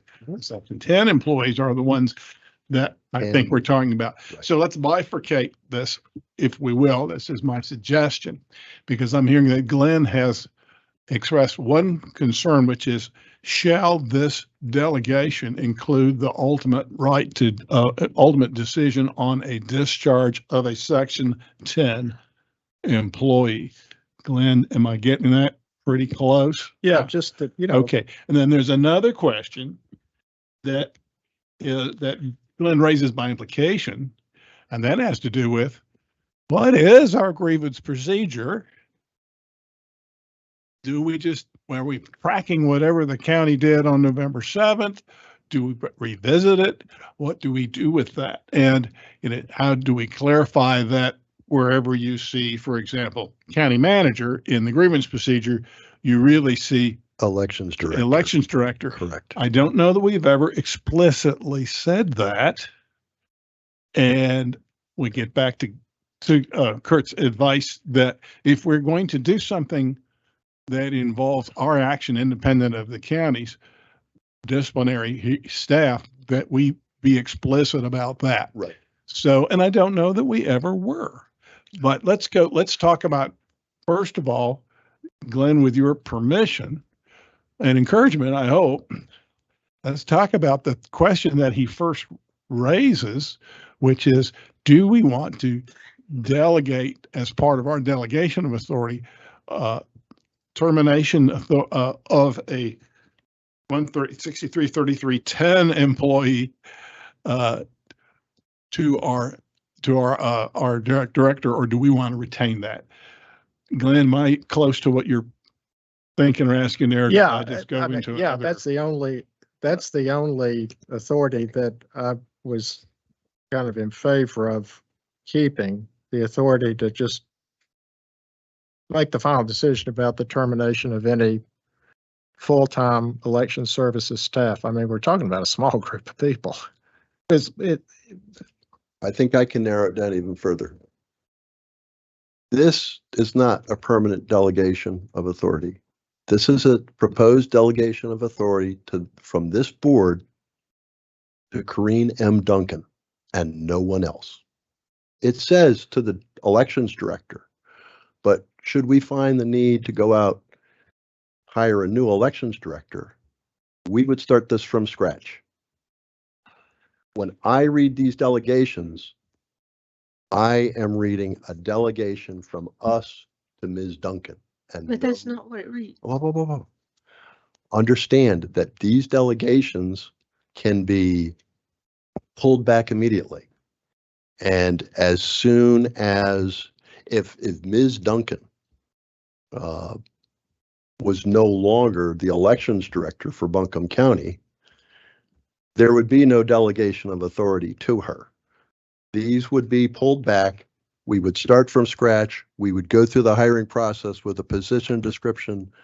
And after the hiring was made, we would make the delegations of authority, we would document them, and we would forward them along with a position description to the State Board of Elections. it would be a new person. It would be a separate event. And I Quinn? think that when we look at these delegations, let's not look at them as something permanent. Would you mind just turning to your left and ask the gentleman, what does he think about that? Is this like a? Yeah, because I an can't, easement engrossed I to can't see a the facial particular expressions person, that you Or can. is So this to the office? What do you see when you see this here? I see, obviously you pointed out to section 2. In the memorandum of understanding, the Board of Election retains the authority to hire, to appoint and terminate personnel and to promote or demote election services to positions within the county's pay structure and within budgetary allocations. The Director of Elections will serve as the appointing authority for all election services, disciplinary actions, and grievances. The Board of Elections may adopt the county's discipline and grievance policies or create their own separate policies. So I think that was the agreement. You guys adopted that. County adopted that. So that's it. If you want to change from that, the memo basically states that you need to give 30 days notice. So you're saying that we did explicitly state whatever the county's procedure is, we did it, but we substituted This says may. our director. This says may adopt it. It doesn't say we will adopt it. Okay, and then, but my more immediate question was, does this resolution that we're about to adopt, does it have Corrine's name on it, or is it with respect to the office? With respect to the office. But I Jake think suggested it's just got her I name think- on it. I I want to know if you had an opinion on that or were willing to state one. I would like to hear council's opinion on that one. I mean, I think that you can, once again, your delegations, I think you can make them and you can take them back. There is no time frame. There is no notice. As long as the board with the majority vote decides to act one way or the other, I think you can put Corrine's name in, but if something happens to Corrine, heaven forbid, there may be someone else that's taking her place. You may have to assume those roles. So I think that making it to the position would be a more proper delegation than the person. But if somehow there's a change, you always can take a look at these delegations. I think it would be a good thing for the board to theoretically every election cycle or whatnot, take a look at your delegations on a, fairly regular basis and decide what you want to do as a group. Well, you raise an interesting question there because, we talked in the past, I've suggested that we need a resolution for Nagy as deputy. And the question being, does she just step into the shoes of the director in the absence of the director? Or is she on her own tree there? Don't know if the statute specifically talks. Yeah, I would think, I don't know that, yeah, I'm thinking that, no, that doesn't work, but just, That if deputy step, if the director becomes incapacitated, let's say, Or it leaves. probably should have something that delegates that authority. So you don't, unless you want to meet again and hold an emergency meeting, you can always yeah. do that based on the circumstance. Well, I've been running over Corrine. Her finger keeps floating into the air. So, Mr. Quinn, I apologize. Director Duncan, do you have something that you'd like to say? Yes. Okay. So in GS 16335B, it talks about appointment duties and termination. And when the director is appointed, you have to file with the State Board of Elections the duties, responsibilities, and designated authority. So to me, that says clearly that it is attached to the director that is appointed by the executive director of the state board. Ah, good one. Thank you. That's what I see. And it's in our resolution. Mr. Quinn, Ms. Brain, I have several things to just call attention to. thank you. I have a lot of affinity for Mr. Schultz's position because we are a statutory body. We work very hard to follow this book, right? That is different than other county employees. And our employees here also have to follow this book. Now, I notified Corinne this morning in looking at the Director of Elections position description form that the county has. They are not keeping up with our statutes. They just aren't, and I understand why they're not, but because of that, we can't depend on them to have a director's position that follows our statutes. We have to develop that. We have law changes right now. There's one provision in here that has to do with grants and outside money. We know that the new law prohibits that, but that is in this position description. So all I'm saying is the county is not following our statutes because they have a lot of other things. It's a blanket description from somebody's point of view, but it's not from the point of view of our statutes. Now, because of that, I don't think this board should be delegating its authority without really all of us fully looking at the ramifications of that. And there's obviously some doubts here. We have a small staff.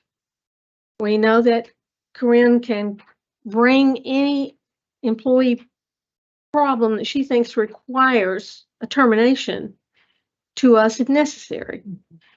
And I agree with Glenn that coming up on the 2024 elections, trying to stuff something in here quickly seems to be pushing something that we need to consider more thoroughly. Okay, Mr. Quinn, can I talk? yeah, about my- please. Okay. Please. That's- So I just want to lay out my interpretation of what we did and why we did it. So that maybe, because I'm feeling like we're on different pages, probably because we weren't all here at the same time. And so how I see things is that we, if we don't have a policy, then our staff, my staff, the people I care so much about are at-will employees. So if we say we don't want the MOU and we don't adopt a policy, then we're kind of in a gray area again. So that is why I liked the MOU. I felt that it protected my staff. Steve brought up that there are, where it is clear in the law that things are done otherwise, like my position. I'm not covered under that. There's a different procedure for what happens for disciplinary issues for me and for poll workers. So the MOU, that language, I know that I'm seeing now that it's unclear, and now we're looking back at it and interpreting it in all different ways. My interpretation of that was we're going to follow the county MOU so that county employees have a grievance policy, they have a disciplinary policy, they're not treated as at-will employees, they get all of the benefits that other employees get. But we're going to follow the laws. The director, this doesn't apply to the director because that's the law. This doesn't apply to the poll workers because that's the law. That was my interpretation of the MOU. The delegations are the at-law delegations of board duties to the director, and that's it. The job description is kind of cursory. This is below all of that. This is what the county is using. It's to describe my position, and within that, it very clearly states what the authority of my position is. Who I'm actually appointed by, that the board oversees this position. It lays that out, but says the director will act according to the law. And that's what's important in there, but there's nothing binding about a job description. It's just filling that for the county, helping have communication between the Board of Elections and the county about what this department does. That's all I see that document as doing. the job description. the job description, So- correct? So do you, I mean, if I understand you correctly, you think the election services employees are not at-will employees and that they have access to the county grievance procedure? Because of the MOU. Correct. Because we have not adopted an alternative. And that is what I have followed. That's how I actually act. Purpose why we had the MOU, because we were very worried.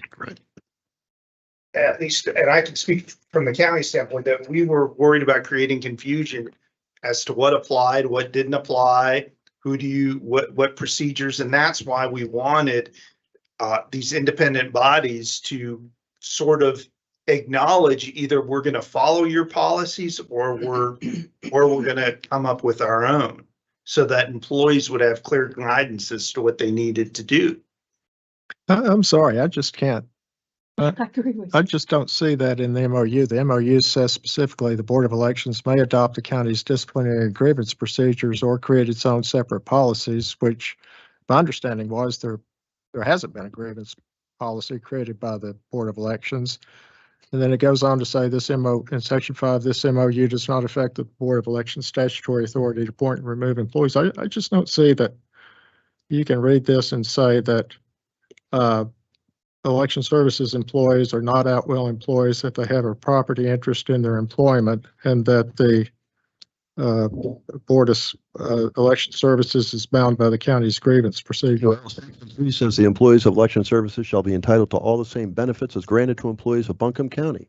Yeah, but from when we talked about this last year, my understanding was that had to do with compensation, benefits, that sort of thing.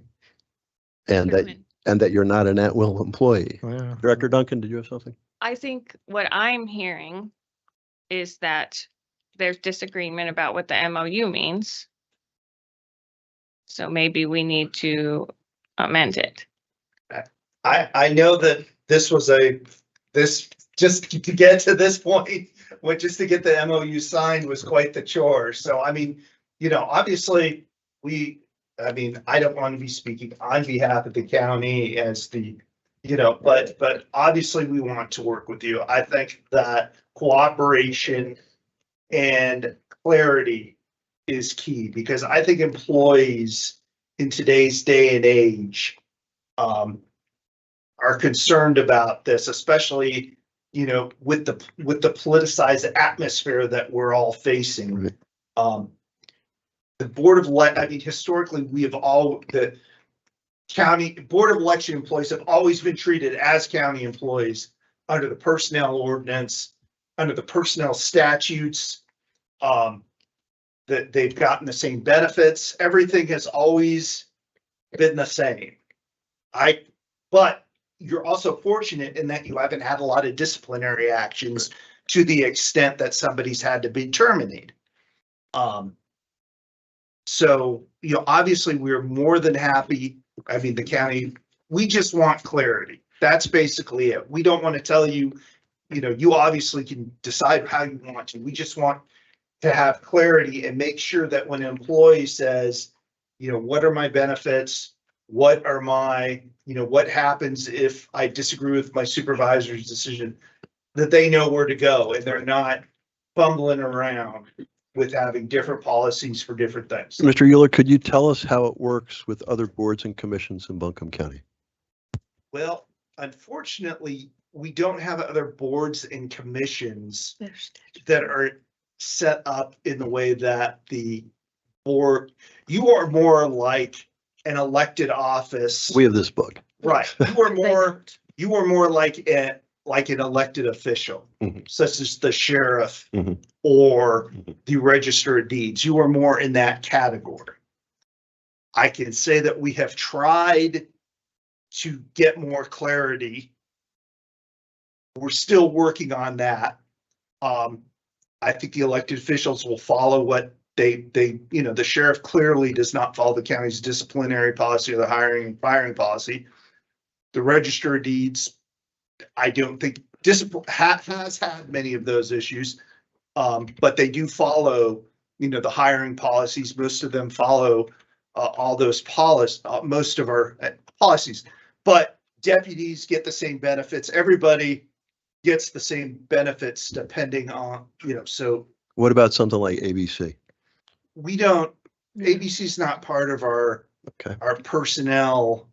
We don't have anything to do with the ABC boards or anything like that. Those are, I believe, state officials. Okay, thank you. Wow. Interesting. Well, we also have the Soil and Water Board. Yep. And so there's some, some unclear, it's not clear. Oh, okay. It's So clear as a lot of these things. There's not a lot of clarity between how independent elected officials and bodies and the county relate. We're commingled, but there's not really a clear roadmap as to how do we work out a lot of our issues. And I think what we're trying to get at with these memorandums is trying to get some clarity. I'm ready. Mr. Rosito? Mr. Quinn, if you will indulge me, I'd like, first of all, to see if this board would, and someone could make the appropriate motion, whether this board is willing to delegate that termination authority to Ms. Duncan. As I'm hearing that that's a separate question from anything that pertains to the MOU. I mean, that's kind of a fundamental question. And second of all, when we establish that one, I'd like to hear from you and others is what do we need to do? What do you think we need to do with our policies and procedures so that we are ready for 2024? That's the polar star. And, are we ready with respect to personnel? And if we're not, what do we need to do between now and then? But for starters, I would like to see the board address the concerns that Glenn, his specific concern, if I understand it right, and that I think Mary Ann is on the page with Glenn on that. So let's, if someone would put that on the tee, I think that would help us. And then we can move on to this question of what do you want to do that gets you to 2024? All right. Does someone want to put it up on the tee? I'm looking at 163.33.10. And I agree with Glenn that I don't think we can delegate that authority. It's a statutory authority. That doesn't mean that I don't want to protect our employees as far as their benefits and their salary, but I don't think we can delegate the ability to just fire them. Well, the draft resolution that we have delegating authority to the director basically goes through 163.3 and delegates everything to the director. 6-35 to make delegations to the director. Right. And that is, in fact, what this resolution is all about. And I'm just going to state my opinion on this. 1 of 5 here. I don't think it would be valuable for this board to be involved in termination proceedings. I realize that my experience is mine alone and it is narrow, but I have worked in government agencies that have boards of directors, and the boards of directors simply do not hear these cases. These are operational cases. These are not policy cases. This board is here for policy. And I would ask my colleagues to think twice about putting this board in a position where we become involved in operations in that manner. And I will point out that the Buncombe County disciplinary and grievance process does not extend to the county commissioners. There's a reason for that. And if you'll indulge me, let's get that far before us in the form of a motion, and then we can have a discussion. okay, fine. And all these things you said will be. I mean, my motion would be to,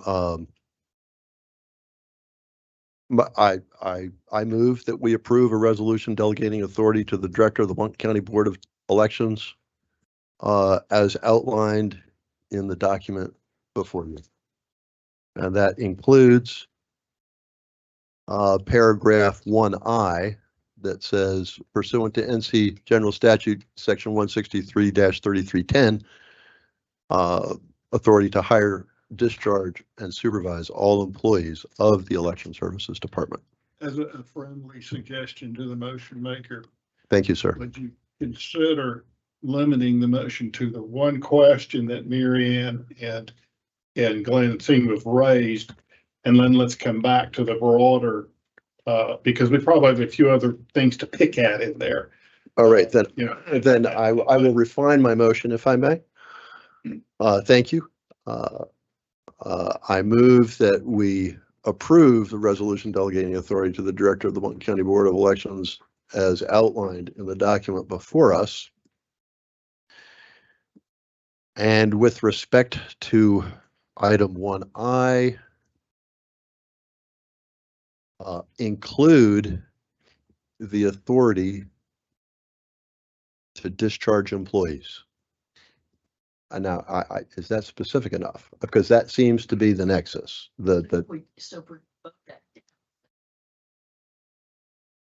Yeah, I think That is we're gonna- correct. I think we're gonna get lost in some weeds there if we Yeah, don't, because again, maybe respectfully some other that we things just, talked about. yeah, Yeah. like, for example, I wanted to buy a Yeah. preposition Okay, in one of these, you know, and I Right. want to be sure that we don't adopt it without Yeah. adding the well, preposition. please, I I mean, mean, just little Steve, piddly stuff. So- Steve, just so let's- use the language that works.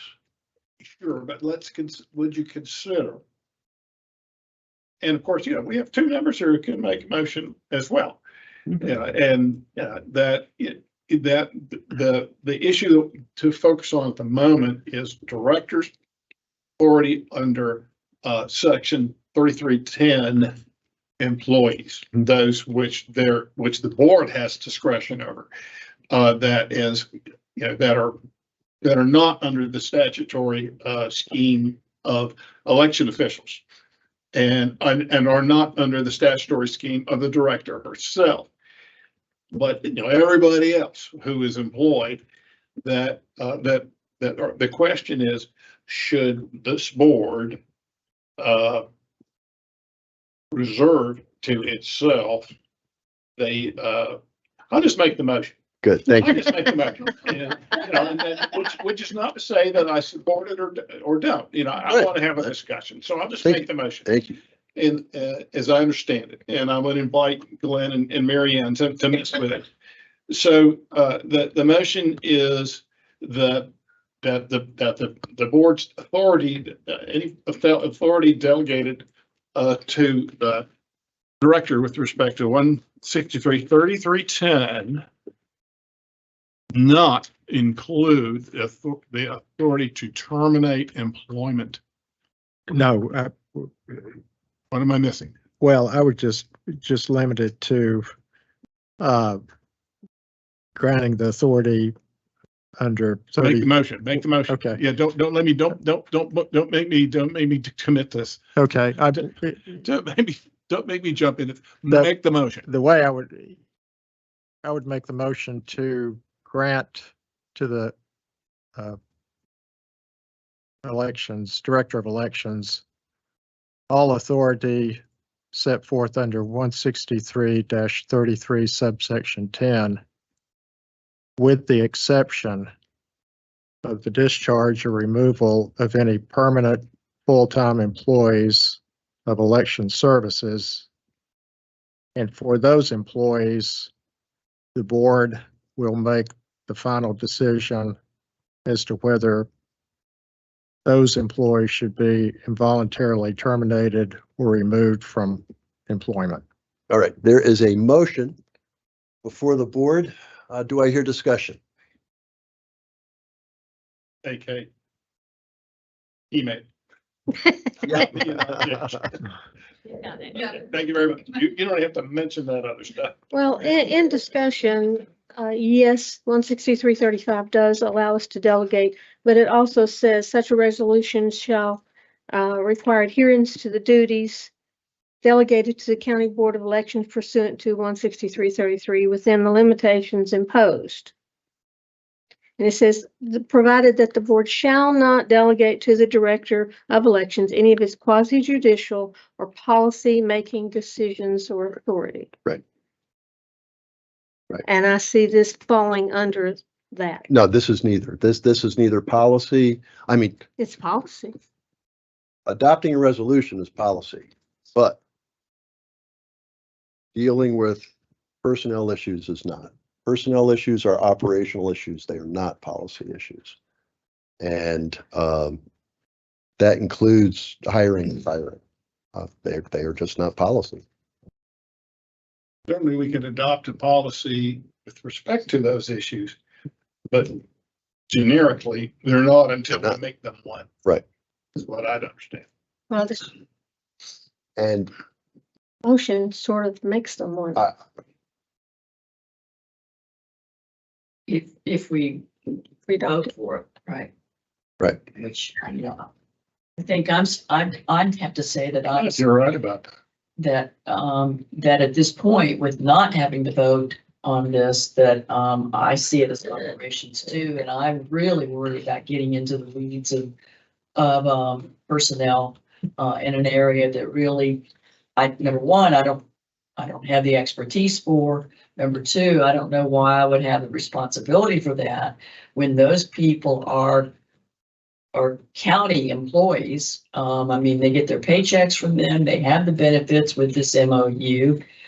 I think it's rife with potential problems for us to be involved with the day-to-day pieces around hiring or firing an employee, except for Ms. Duncan. That is our job. Right. And that, yeah, there's some lingo issues that are a problem, and that's why we're bannering this around tonight.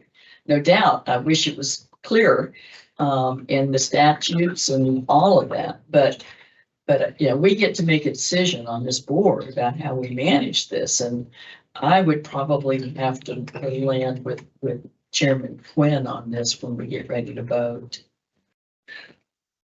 May I ask you a rhetorical question here? Let's say we don't adopt this. Okay, let's say we didn't, and we left the delegation entirely as matters of termination of permanent staff entirely with Corinne according to our delegation resolution as proposed. Mhm. So let's say we don't like something she does. Mhm. Around an employee? Yeah, okay, she makes a decision that we just think is perfectly awful. As a group, we don't like. What's our recourse? Well, we supervised Ms. Duncan, right? Correct. It's So, like, don't do Yeah, that but we've again. given We'll go to away. the state board and ask them to get rid of you because we can't get rid of her. Okay? That's right. We We're did not. stuck with her. So we didn't give her her job. They did. Or at least the director did, executive director, not the board. So, but I just so we understand mechanically, sure. I mean, it's just the general consequence of delegating is that, that we're already in a position where, that we can't, we can't vent our displeasure directly on our executive director, So, we can only express that to the nice people in Raleigh. So that's that's something to. No, I would expect that if our director did something with which we disagree, that we would meet with our director, have a discussion, and we would counsel her. We would make clear what our expectations were and how our expectations had not been met. Subsequent to that, if it was something really that we felt was really egregious, I would feel compelled to report that up the chain in Buncombe County because it would be a deficiency that would need to be addressed. If it was something that grave that all five of us were.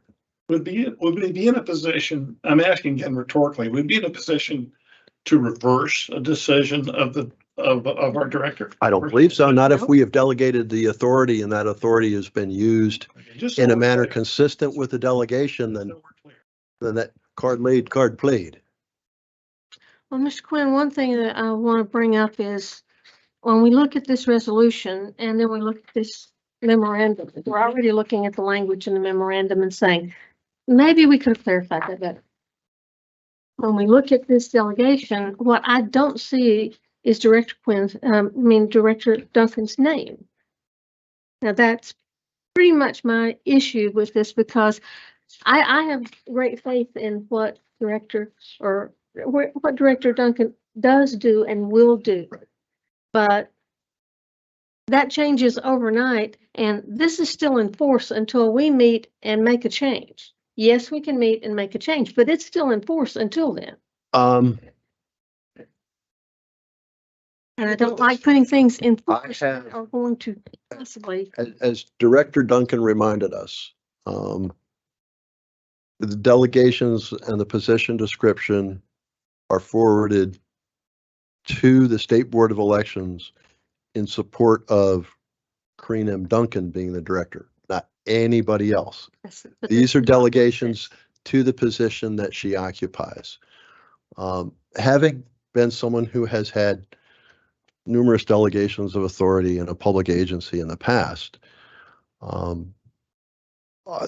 mean, in my experience, the delegations have never been in the name of some person. That's been in the name of a role, of a position in an organization, because it is that position that has the authority. But when the occupant of that position changes, I've seen those delegations change immediately. And this board can meet on very, very short notice in the case of an emergency. And the departure of an elections director would constitute such an emergency. So I'm not worried about the name thing. I understand your concern, but I don't know what more I can say to help allay that concern. But this would all be submitted in the name of just one person as director. And I do believe that the folks at the state board would understand very clearly that this was for one person and not for just anybody who occupied the role. Mr. Aceto, did you have something there? I think you're exactly wrong about that. Thank you. But I think it's a distinction without a difference for all the reasons that you stated. I mean, is it if we were to address a specific issue, we would be that the director resolution is, we can always cancel it. Right. We don't, we're not bound by it indefinitely. So it's a distinction without a difference. But just to be peevish, no, I think it's directed to the office, not to a person. But but we pull the rug right underneath the person. We're at the same spot. The same spot. So, but I would like to ask that we consider bringing this motion to a vote, unless there's other discussion. Okay, and the motion Question. before the board is to include in the resolution the language in number 1I, except for the discharge of employees. Of permanent full-time. Permanent full-time staff. Thank you. Thank you for that clarification. AK, do you have something that you could read back to us, maybe, that would be?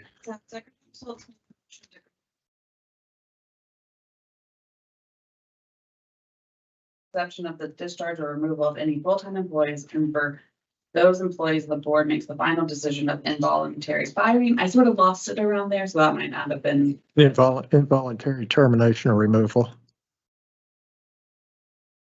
And currently, all of our employees are full-time, but we could ask for a position that was part-time. So I don't know if you want to make some kind of. I thought, I may be wrong about this, but I thought during elections, you hired some part-time workers, or those all hired through Spirion.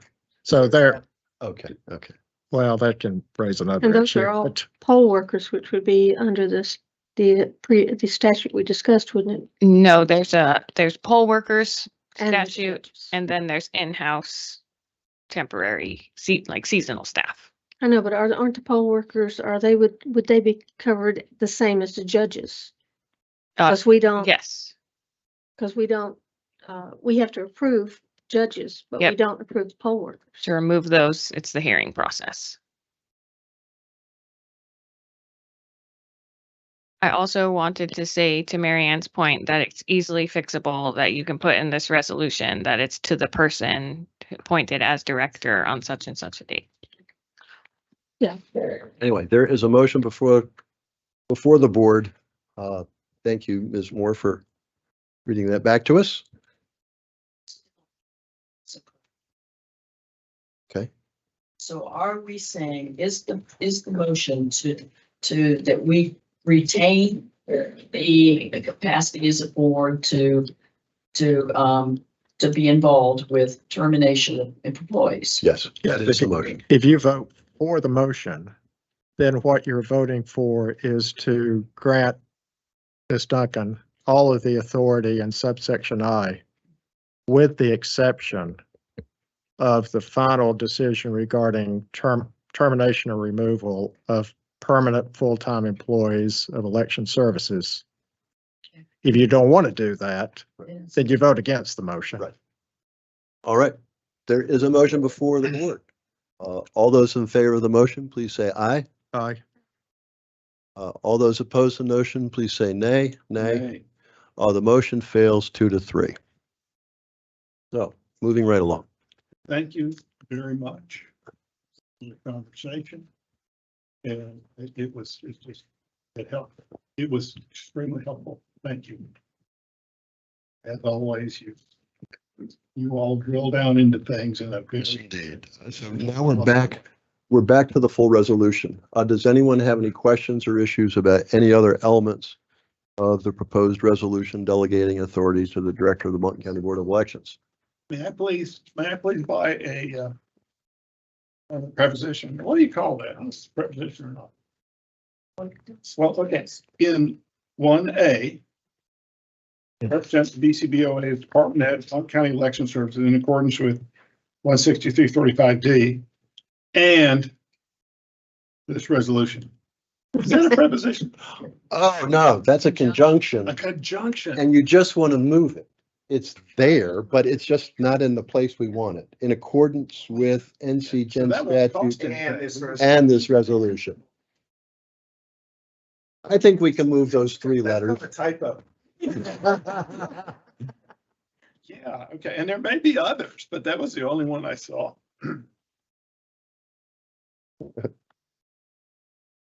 Thank you for your eagle eye, Counselor. My evil eye, thank you. No, eagle. My goodness, I need to work on my diction.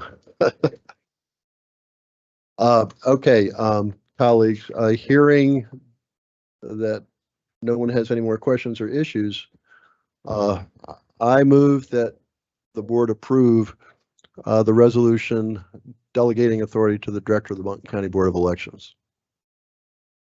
Does anyone have any questions or comments?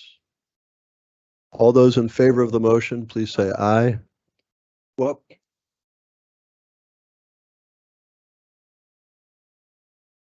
Would ask that we not do that. I think it ain't broke. I mean, because it's either implied if Jake's right, or it doesn't matter if I'm right. And it never does matter if I'm right. So let me suggest that we not fix it. It ain't broke. right, thank you, sir. Again, there's a motion before the panel to vote up or down the resolution delegating authority. All those in favor of the motion, please say aye. Aye. All those opposed, nay. The motion carries 4-1. Now, Mr. Quinn. Thank you. Thank you.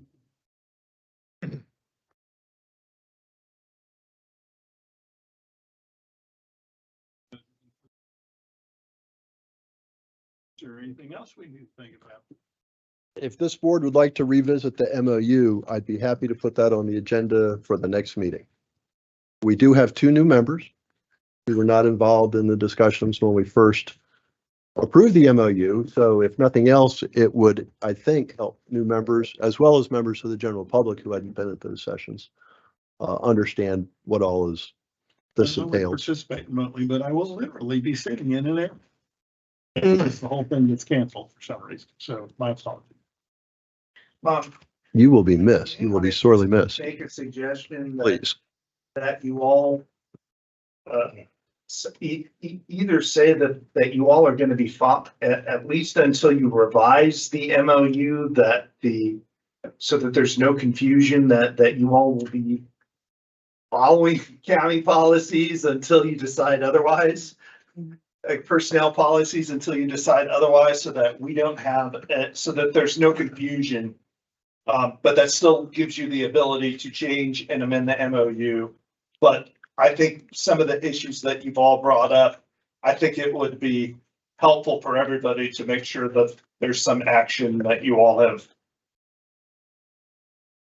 Well, the good news is we have not taken any action that alters the status quo. No, I know, but you brought up that the status quo may not be as status quo as we think it is. Well, actually, what my perception, the one that I've developed today, is that we have different perceptions of the status quo, and we all need to get on the same page. And I would suggest that needs to happen before we take any action, Well, and if that needs to happen. yeah, being consistent with the "it ain't broke, so let's not fix it" philosophy. I would suggest that yes, we are going to discuss this MOU again very, very soon. But in the meantime, as our board has not developed any policies with respect to grievance or discipline, that it is understood that the existing policies that the county has regarding grievance and discipline would prevail. Well, I think that's what we just heard, is that. That is what's happening To today. say nothing is to affirm the county policy for the time being. For the time being. That is That's what I correct. get out of it. That is correct. Yeah, That's the are you- status If quo. if that is all how you all. Well, you That's haven't all. heard a resolution to that effect. You've just heard an observation. And that's not the same thing. Well, I agree.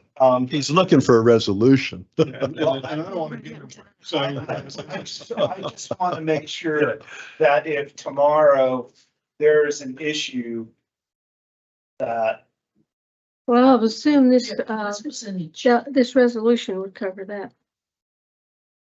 What was it? Ms. Stein, did you have a? Well, the MOU that we have in front of us tonight that you got your signature on was there was a date from 2022. So Right. is there an MOU that's currently in place? That's it. And we just keep that until we get Right. ready to. Well, that's what we would be talking about. And then if you all look at it and think that we've left something, then yeah, let's deal with that and get on the page I together. just don't want the confusion over the board may adopt discipline and grievance policy and that. The board has not No, we adopted. haven't decided yet. But, okay. Yeah, I mean, that's a discussion we need to have. I mean, Well, I mean, it just, so I don't want to extend the meeting any longer than it needs to be, but as I understand it, Corinne, you're following the grievance procedure, but you make the final decision about grievances and terminations. That's not turned over to anybody in the county. That's correct. Okay. If something happened tomorrow, I would go through the way the county does things, but it is my decision, not anyone else. well, you would throw a rock in the pond here, but what we just adopted, to the extent that there isn't something, we just delegated it to you. So, live long and prosper, because you just, to the extent that we didn't adopt a policy, our policy is that you will make the decision. So then we want to come back and revisit that, then we ought to. But for now, Patches, we're dependent on you. That's pretty good. I mean, we got a little Star Trek Patches. You all know him. Sure, that's 1969, 1970. Well, yeah, that was the peak of my powers. I don't know about you. Y'all know that song? Patches, I'm depending on you, son. No. Try to do my best. Oh, man. Take me back. All righty. Thank you, everyone, and audience. Still here. Fantastic. Amazing. I saw a hand stick up here and I just want to be sure that we, But I think Go we're with that. okay. We're okay. felt that. Okay. Thank you. I have an observation I'll share in form. Okay, thank you. Moving right along at 7:50. Next on the agenda is the fiscal year 25 budget review. And I know that Ms. Pickens has waited patiently for this part of the meeting. And she will keep waiting. Always, it's been a pleasure. I'll see you. thank you, Kurt. Thank you. Thanks, Kurt. So I'm gonna do a little bit of intro for Victoria, and she's got an actual PowerPoint presentation for all of you. But I just kind of want to set the stage for what we're doing tonight. And this is our last agenda item, just to give everyone hope. I think that's part of my job. I delegated that. Morale. Levity, and I miss it because I'm talking to my lawyer. Esperanza. All right, so I just want to orient you to how the budget process works in Buncombe County. And of course, by the statute, of course, for elections, essentially, our duty, the board's duty, is to recommend a budget to the commissioners, and then the commissioners decide whether they're going to give it to us or not, as long as it is, adequately funding elections. So there's some discretion in there. So again, administratively, all of the election departments in North Carolina are overseen by the state Board of Elections, but they're funded by the individual counties. So one of our duties is to approve and request the budget from the county commissioners, and that's GS 163.33.11. In Buncombe County, the fiscal year runs from July to June. So we're doing that type of fiscal year in Buncombe County, and a submission to the county commissioners goes through the county manager. So I submit to the assistant county manager, and we work on the budget through then, and then I ultimately submit to the county manager, who submits to the commissioners.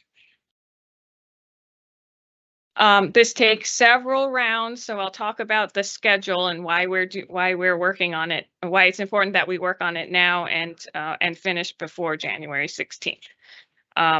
So then what has happened so far is that my team has put together their individual budgets for their departments, and then and have come together with Victoria, and I have put it all together. We brought it back to staff, and we've made amendments, and now we're bringing it to you. So it's the kind of the first pass for the board.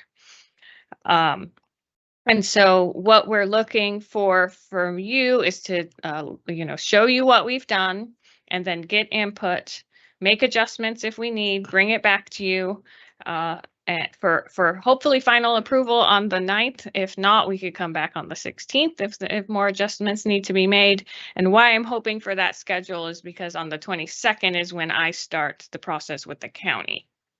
And then any changes that they suggest, I would bring back to you all as we go through. So that's the kind of timeline.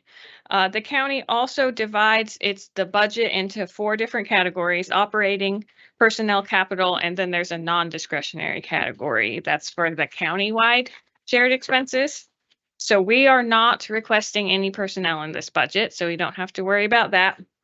We're also not requesting any capital in this budget, so we don't have to worry about that. And we never have to worry about the non-discretionary. So we're just looking at the operating budget this year. The other thing that the county has started this year is looking back 2 years. So we're not comparing, we are charged with comparing our proposed budget with FY23. The reason that they want to do that is because that's a completed, they want us to compare to the actuals. What did we actually spend in FY23? If we're comparing to FY24, well, we've spent down only a little bit of that. We have, especially for elections, we haven't even had that election. So that's why they want to do that. But it does introduce some complexities for us that we will run into. So, so be prepared for trying to bend your mind around. We're comparing mostly to fiscal year 23, but we'll have to talk about some fiscal year 24 things because we made changes, good changes, and that of course affects the budget. Express vote is a very good example of that. We did not have that in FY23, but we have it in FY24.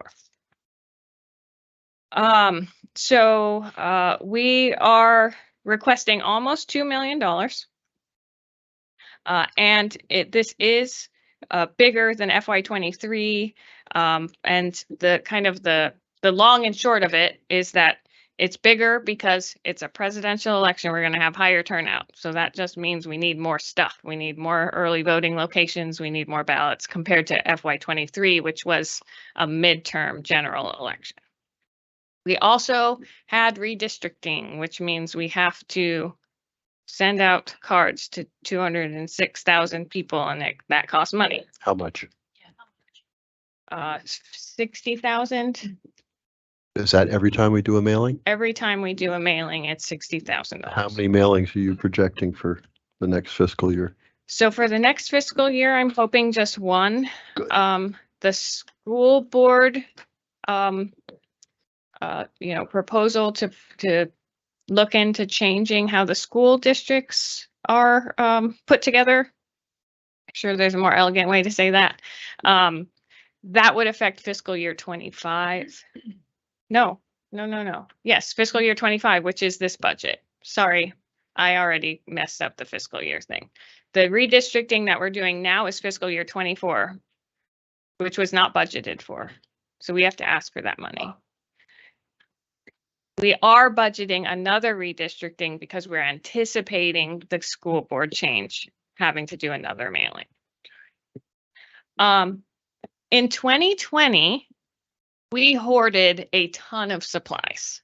We hoarded toner and ballot stock and all kinds of stuff, and we're running out of our hoarded supply. Oh.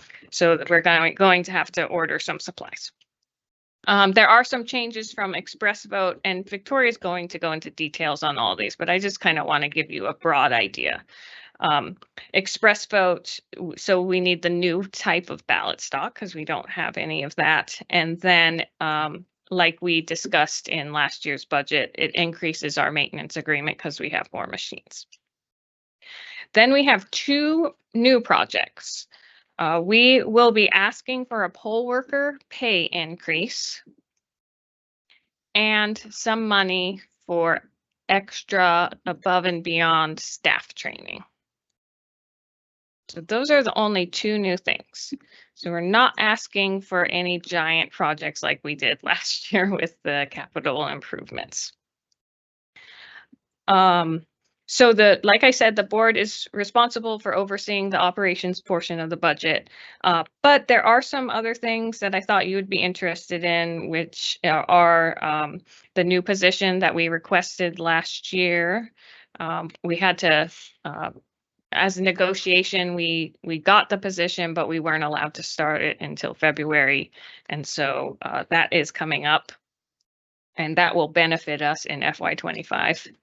And then we're still working through the facilities plan on what will happen to election services as time passes and the county reorganizes. And we have also earmarked $1 million for the eventual replacement of the DS200s. So that's kind of earmarked into the future, and we'll continue to do that. Not an eminent need. Those machines are doing great. $1 million. But earmarked this year for a certain part of that? So we just have it in the future. FY26, I believe, is where we put it in. Not beginning to try to. We're kind of saying, hey, a Just big very expense much. is coming up. Yes. as possible.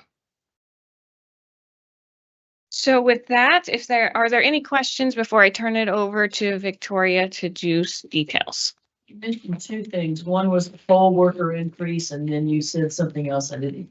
Poll worker increase and then staff training. So there's some training for our permanent staff that I'm going to recommend. That costs money.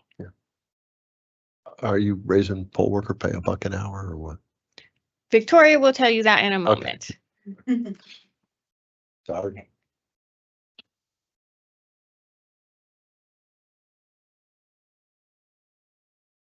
Thank you.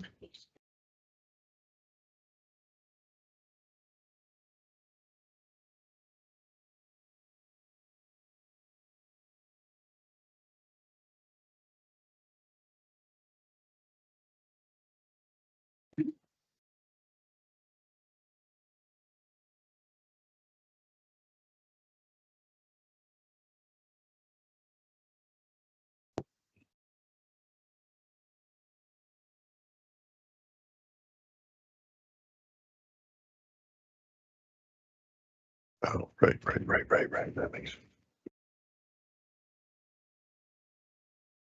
sense. We're going to go through the 2025 full budget.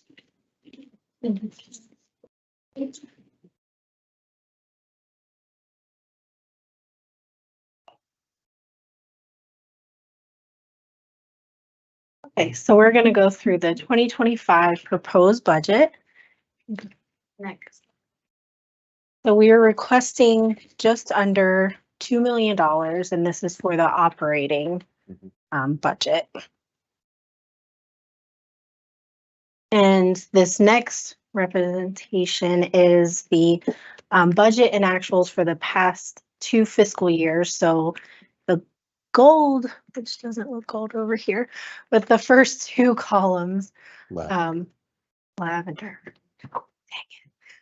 The first 2 columns are fiscal year 23, so that's what we're going to be comparing to. The next 2 bars are fiscal year 24, and that's the current budget that we're in. And then the last bar is fiscal year 25, which is what we're going through tonight.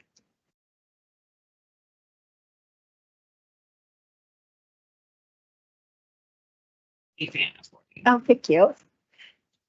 Okay, so as you can see from the chart on the left, the most recent fiscal year that we have to compare fiscal year 25 to is, which only has 1 general election, is fiscal year 23. And then obviously we can't compare to the 2020 general election. So, so it's the most comparable election that we can compare to. The bar chart on the right shows the obvious increase of voter turnout and registered voters during presidential years. So considering 25 includes, or fiscal year 25 includes a presidential with the anticipated increase in turnout and registration, the budget also had to reflect that increase. So presidential, midterm. So it's just the data behind a presidential needs more stuff because there's bigger turnout. Okay, so in the large, the big sheet that I provided to you is the summary of the budget that you can review as we go through. The grade column are the totals that we are requesting for each spend category. And I have summarized the spend categories by ledger, so we don't have to go through 30 spend categories. And so the bold text and the totals on the sheet are ledger accounts and the totals for those accounts.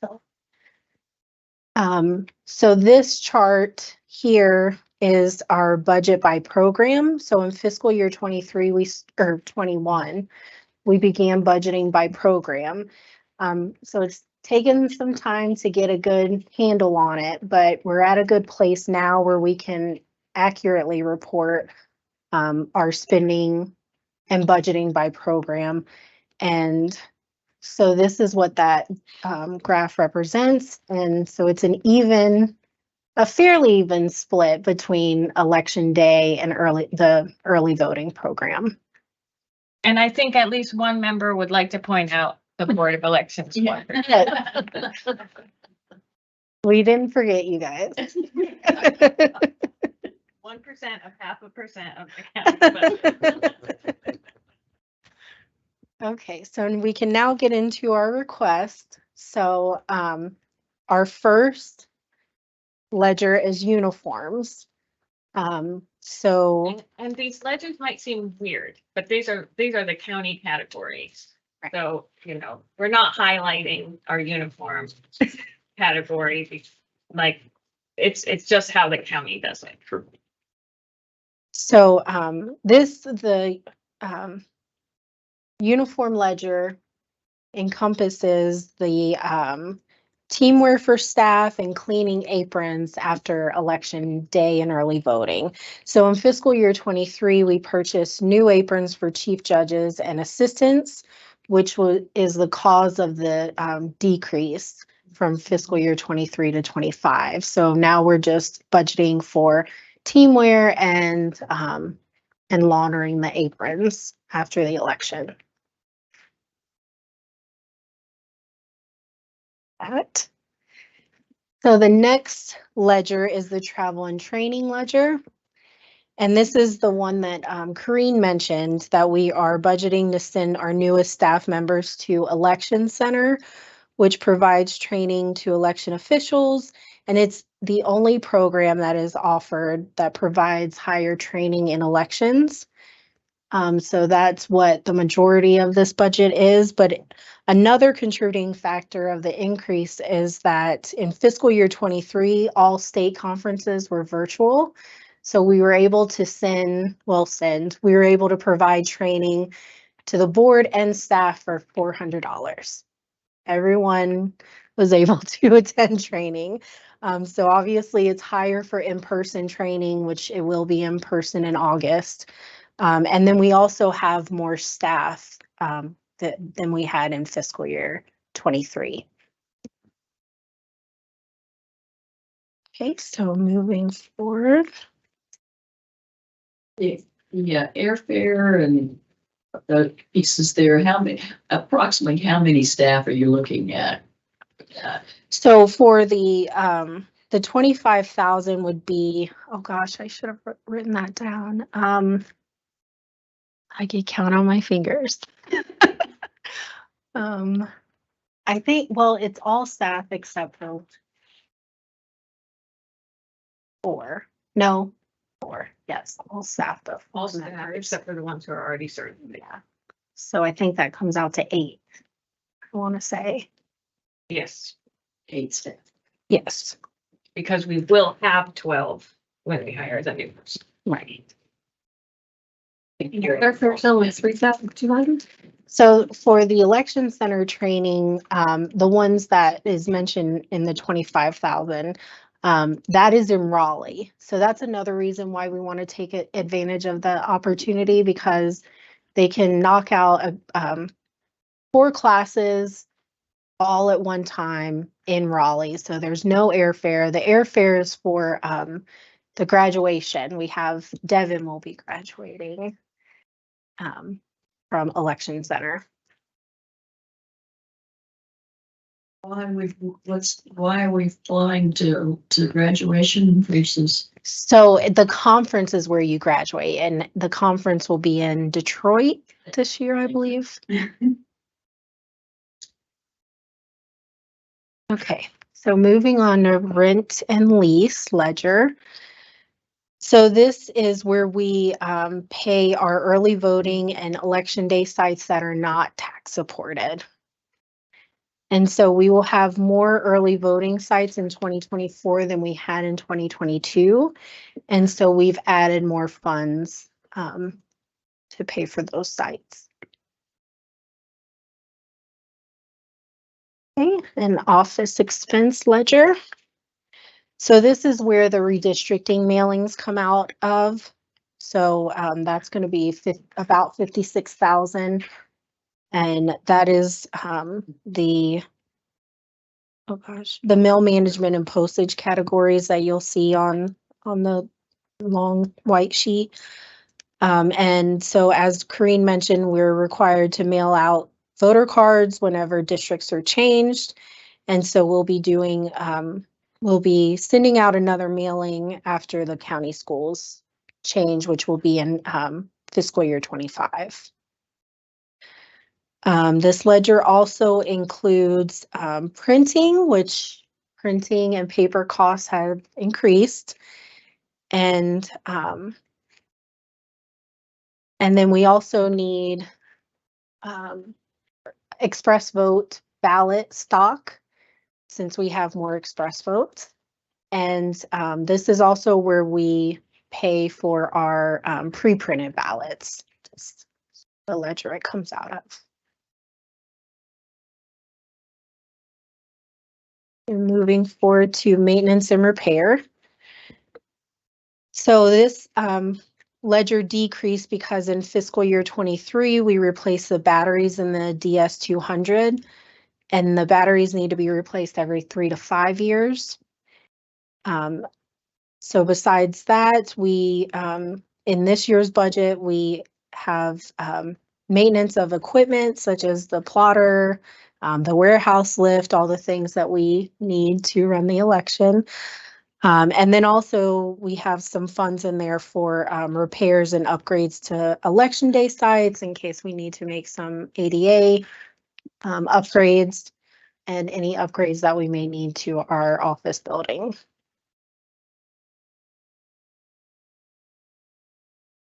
And now on to contract and professional services ledger. So now that we have more express vote machines, our maintenance agreement will increase. So there is we're anticipating a $62,000 increase. We are also requesting an $1 per hour increase for early voting workers. So they would be paid $17 an hour for captains and $15 an hour for workers.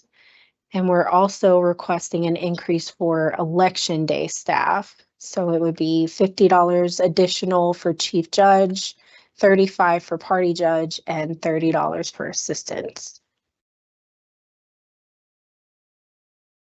And then this increase also includes workers at the two additional the additional early voting sites that we will have for fiscal year 25. This number. Sure. Okay, so that looks like a giant number, 208,000. But we are comparing to fiscal year 23. At fiscal year 23, the difference is $3 an hour. So we're representing that difference here from fiscal year 23. But we made a change in fiscal year 24. This is one of those ones, right? So in fiscal year 24, we increased pay. So if we compare to fiscal year 24, we're asking for, I think it's 70,000. The difference between what we're currently doing now and what we're asking for is only 70,000. We had about 130,000. 24. I can't do that math that quickly. Yes, 208 minus 70 is what we increased the budget by in fiscal year 24. So that's a kind of compounded one. And we have the breakout for early voting and election day too, if you want to know which one has a bigger impact. Okay, and as we're expecting a higher turnout in fiscal year 20 than fiscal year 23, we added more training time for election day rovers.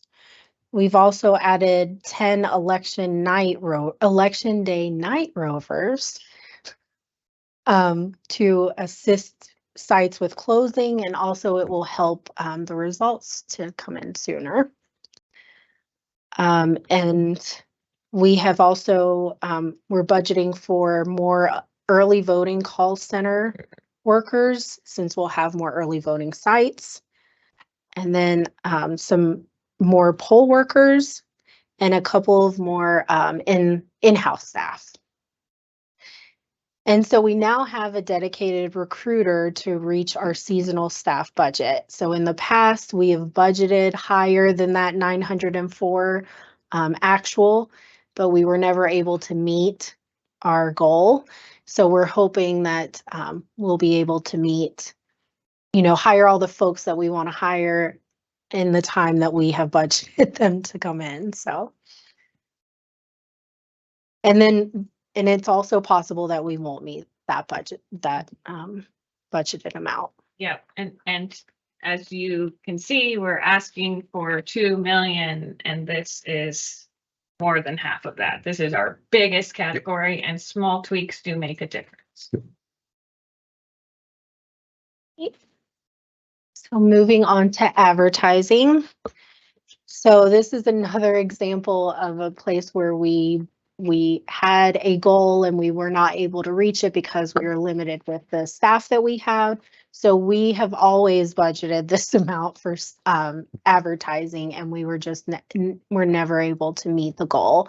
But we're hoping that now we have a dedicated recruiter, dedicated trainer that will be able to meet our advertising goals. So this is for the PR and outreach program, signage for early voting sites, and then recruitment materials. Okay, and now moving on to information technology. So this is an increase, but this is an example that Kareem mentioned where we had an overstock of toner. So we did not have to purchase more toner, but now we're running low. And so this is toner for the BOD and for election day printers. So it has increased, but it is what our typical usage is. And I believe this is 5,000, not $5. It is 5,000. I know, if only. That would make my day. Okay, and then our last category is telecommunications. And it does not come with a pie chart because so in fiscal year 23, this is where we need landlines for the sites that do not have cell service. So in fiscal year 23, there was an issue with the phone lines, and we were actually refunded the cost of all landlines. Too much. So so it looks like we spent $0, and we are requesting the average amount that we spend in an election. And that is it. Anyone has any questions? Thank you. This is very helpful. Just kind of a question to Director Duncan. When you're ready to have your conversations and negotiations with the county on this, do you anticipate any places here that might cause a little more consternation than other places? And curious about that and how much investment you have in keeping this right where it is. Good question. The two places where I think that the county management will push back is on the two new projects, poll worker increases and staff training. Avril has expressed her support for poll worker pay increases. We've been doing that each time. But the county's starting to feel a little economic strain, so that could change. So I'm thinking that pay increase will happen, but I could see that being a point. And then the staff training, it is a big ask. They're going to ask me to defend why I think that's needed, and it's for those reasons of there's not a college level program that trains people to be in elections, and this is something that can can fill that role. I also still believe that elections personnel are not paid enough and that they should get benefits in other ways. This is a way that that we can provide that to, offer something for enrichment that benefits county and voters and the employees. Mr. Quinn, Yes, sir. we had a conversation with Ms. Pender this morning, you and I, Yes, we did. in which she very proudly and rightly expressed how the county is committed to training broadly across the board, every position. And I hope you get the chance to remind her of that.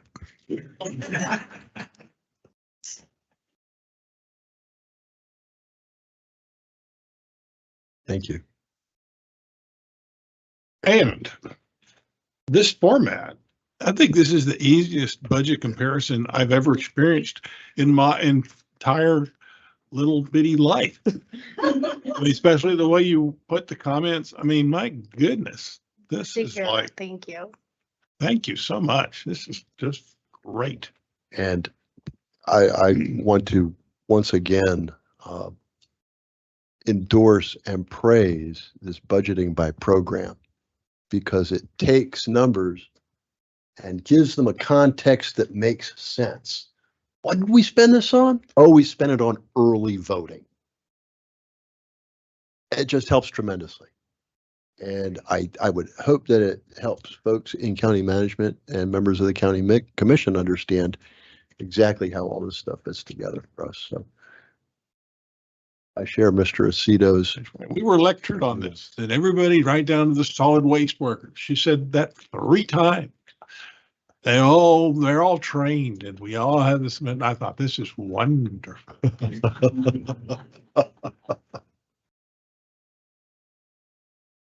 Does anyone else have any more questions for Ms. Pickens or Ms. Duncan on this? We will see this again. Director Duncan does have to meet with folks in county management, get their read on this draft, and then come back.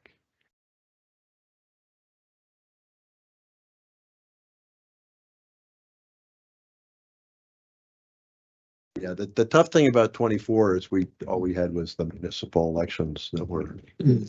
Yeah, it's So- what we're in now. We could compare to what we budgeted. Well, But that's- not the That's kind of actuals. what you budgeted for 20. Just out of curiosity.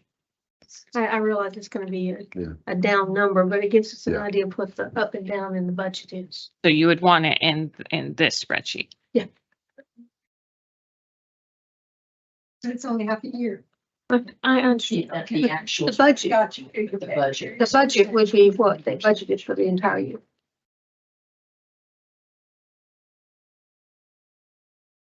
Just kind of curious the difference in all year. And last year, so it's FY 24, the budget request was 1.5 million plus 984,000 for express votes. So we were at almost 2.5 million total requests for FY 24.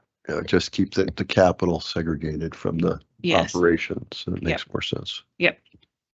So the 2020 stashing of the supplies had to do with it, that we didn't use them because of the pandemic, is that correct? We got them because of the pandemic. Yeah, there was so much uncertainty about how people were going to vote, that we tried to get, and whether you could get supplies. So when we saw that there were supplies available, we bought them.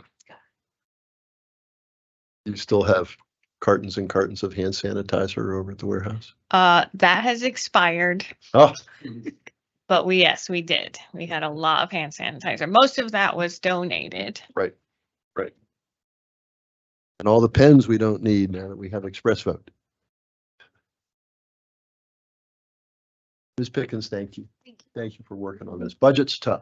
Really appreciate your efforts on this. I will note one thing. Mr. Aceto just noted that he and I met with the county manager this morning, and we did. And the reason we met was this board adopted a resolution late last June regarding the director's salary. And our county commission has not yet seen that resolution. I want you to know it is on the agenda for January 2nd. And I will be doing my utmost to encourage the county commissioners to approve our request. County management wanted to take a look at the data that was used not only in our calculations, but more broadly throughout the county. They wanted to take a look at things. I hired a consulting group, came in here. Apparently they delivered a report to the county on Friday. And Mr. Aceto and I met with the county manager and discussed that a little bit this morning. So just to let everybody know where we are on this, and stay tuned. Everybody come on down to the county commissioners meeting with me on Tuesday, January 2nd. Let's get a little raise for our director. Any more business to come before this board today at 8:26 p.m.? Hearing none. I take it back. Thank you. I want to be clear on what you want us to bring on, because I didn't hear a lot of questions or, wanting to amend anything. So do you want kind of these materials sent to you by email for you to review for next time, or That would be good. just kind of to have a little time to sit with it and then come back and do the fine, because what I need is a motion to say this, yes, I'm happy with this, move it to the commissioner Yeah. for the budget. Yes. Sure. So you can either do that now if you're comfortable with it, or if there's more stuff that you want, we can deliver that to you and then you can do it on the night, It's, I think. it's my understanding that you need us to approve this so you can proceed and bring it up the chain a little bit and get some feedback. Mhm. Am I understanding that correctly? Yes. Okay.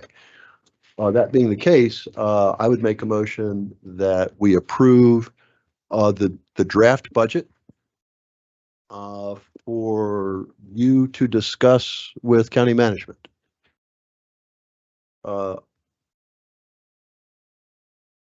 Yeah. That is my motion. And I will now open that to discussion. Does anyone want to refine that? I'm not pleased with my wording. Questions, if that's the case. What, are there, other than what you brought out about the training and the increase in poll worker rates, is there anything else that's been added or at all that wasn't in the 23 budget? Any line items or anything that has been added that you can think of? Since I don't, I guess I can see the 23, I can think of it. So basically, every line item is the same from 23. Like that are there any new categories? Is that what you're asking? Line items within In that categories. Okay, so the broad things are ballots and ballot stock. We're going to have more of that because of more volume. Still had that category. Still had those categories, yes. And in fact, I'm pretty sure we did not add any categories. No categories added. Yeah. And Victoria can jump in at any time. We hadn't budgeted for the redistricting mailing. There's categories for mailing, so it didn't identify that specifically. We talked about the supplies running out. And then the maintenance agreement increasing to support the 140 express vote machines. And the IT that's now, you didn't have it all in 23. Absentee by mail IT equipment because of what? Right. Yes, we did not need that much. We didn't have we had a backstock the BOD toner. Is that what we're talking about, the BOD? IT equipment down there, absentee by mail says 0 and 23. Oh, that was a move. So we moved spin categories. I've now put all toner in one place. Okay, so there was. Yes. Yes. Director Duncan, what is the legal counsel and court recorder? So if we have to have a hearing, then, or legal counsel, which the last time that we had legal counsel, outside legal counsel, was when the city of Asheville changed, and we were wondering how do we run a partisan primary and a nonpartisan primary together? That was the last time that was used. And then we hire a court reporter when we have a hearing, like on a candidate challenge or Any something. quasi judicial hearing will have a court reporter. If we actually have a hearing. We've had some scheduled and then folks didn't show up. Yeah, so that, that's a, in case we need it category. Yeah.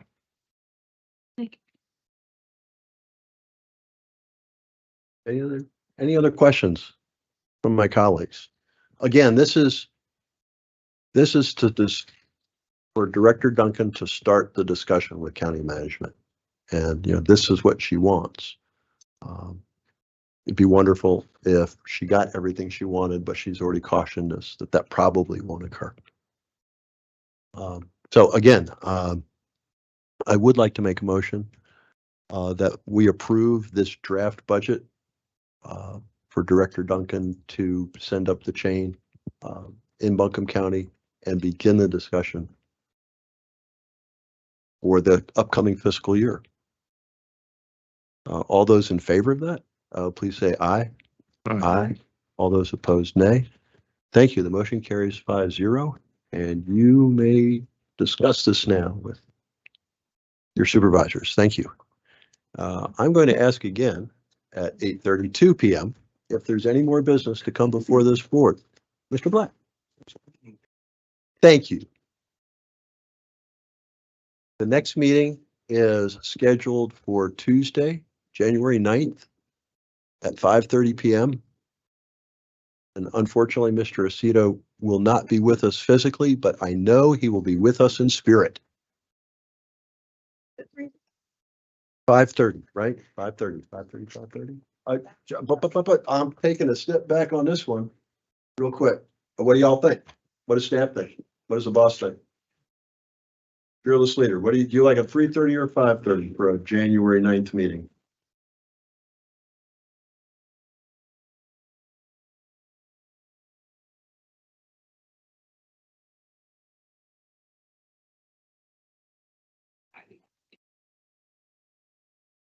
And then we are going to not have that luxury at all after that. But it's just one meeting. We'll do 5:30 if the board wants 5:30. Colleagues, please tell me your preference and we shall follow it. I'm indifferent personally. I like earlier meetings, but if we get a bigger turnout at 5:30, then do 5:30.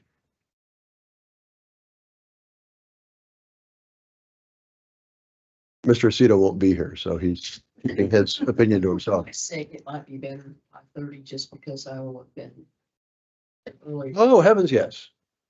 Thank you. Certainly. Thank you. Case closed. All right, Mr. Black, thank you again for asking the question. And it is 5:30 p.m. on Tuesday, January 9th. Oof, in my dreams. Everybody, you stayed here a really, really long time, and I do appreciate you being here. And Cheryl, enjoy the training. Meeting adjourned.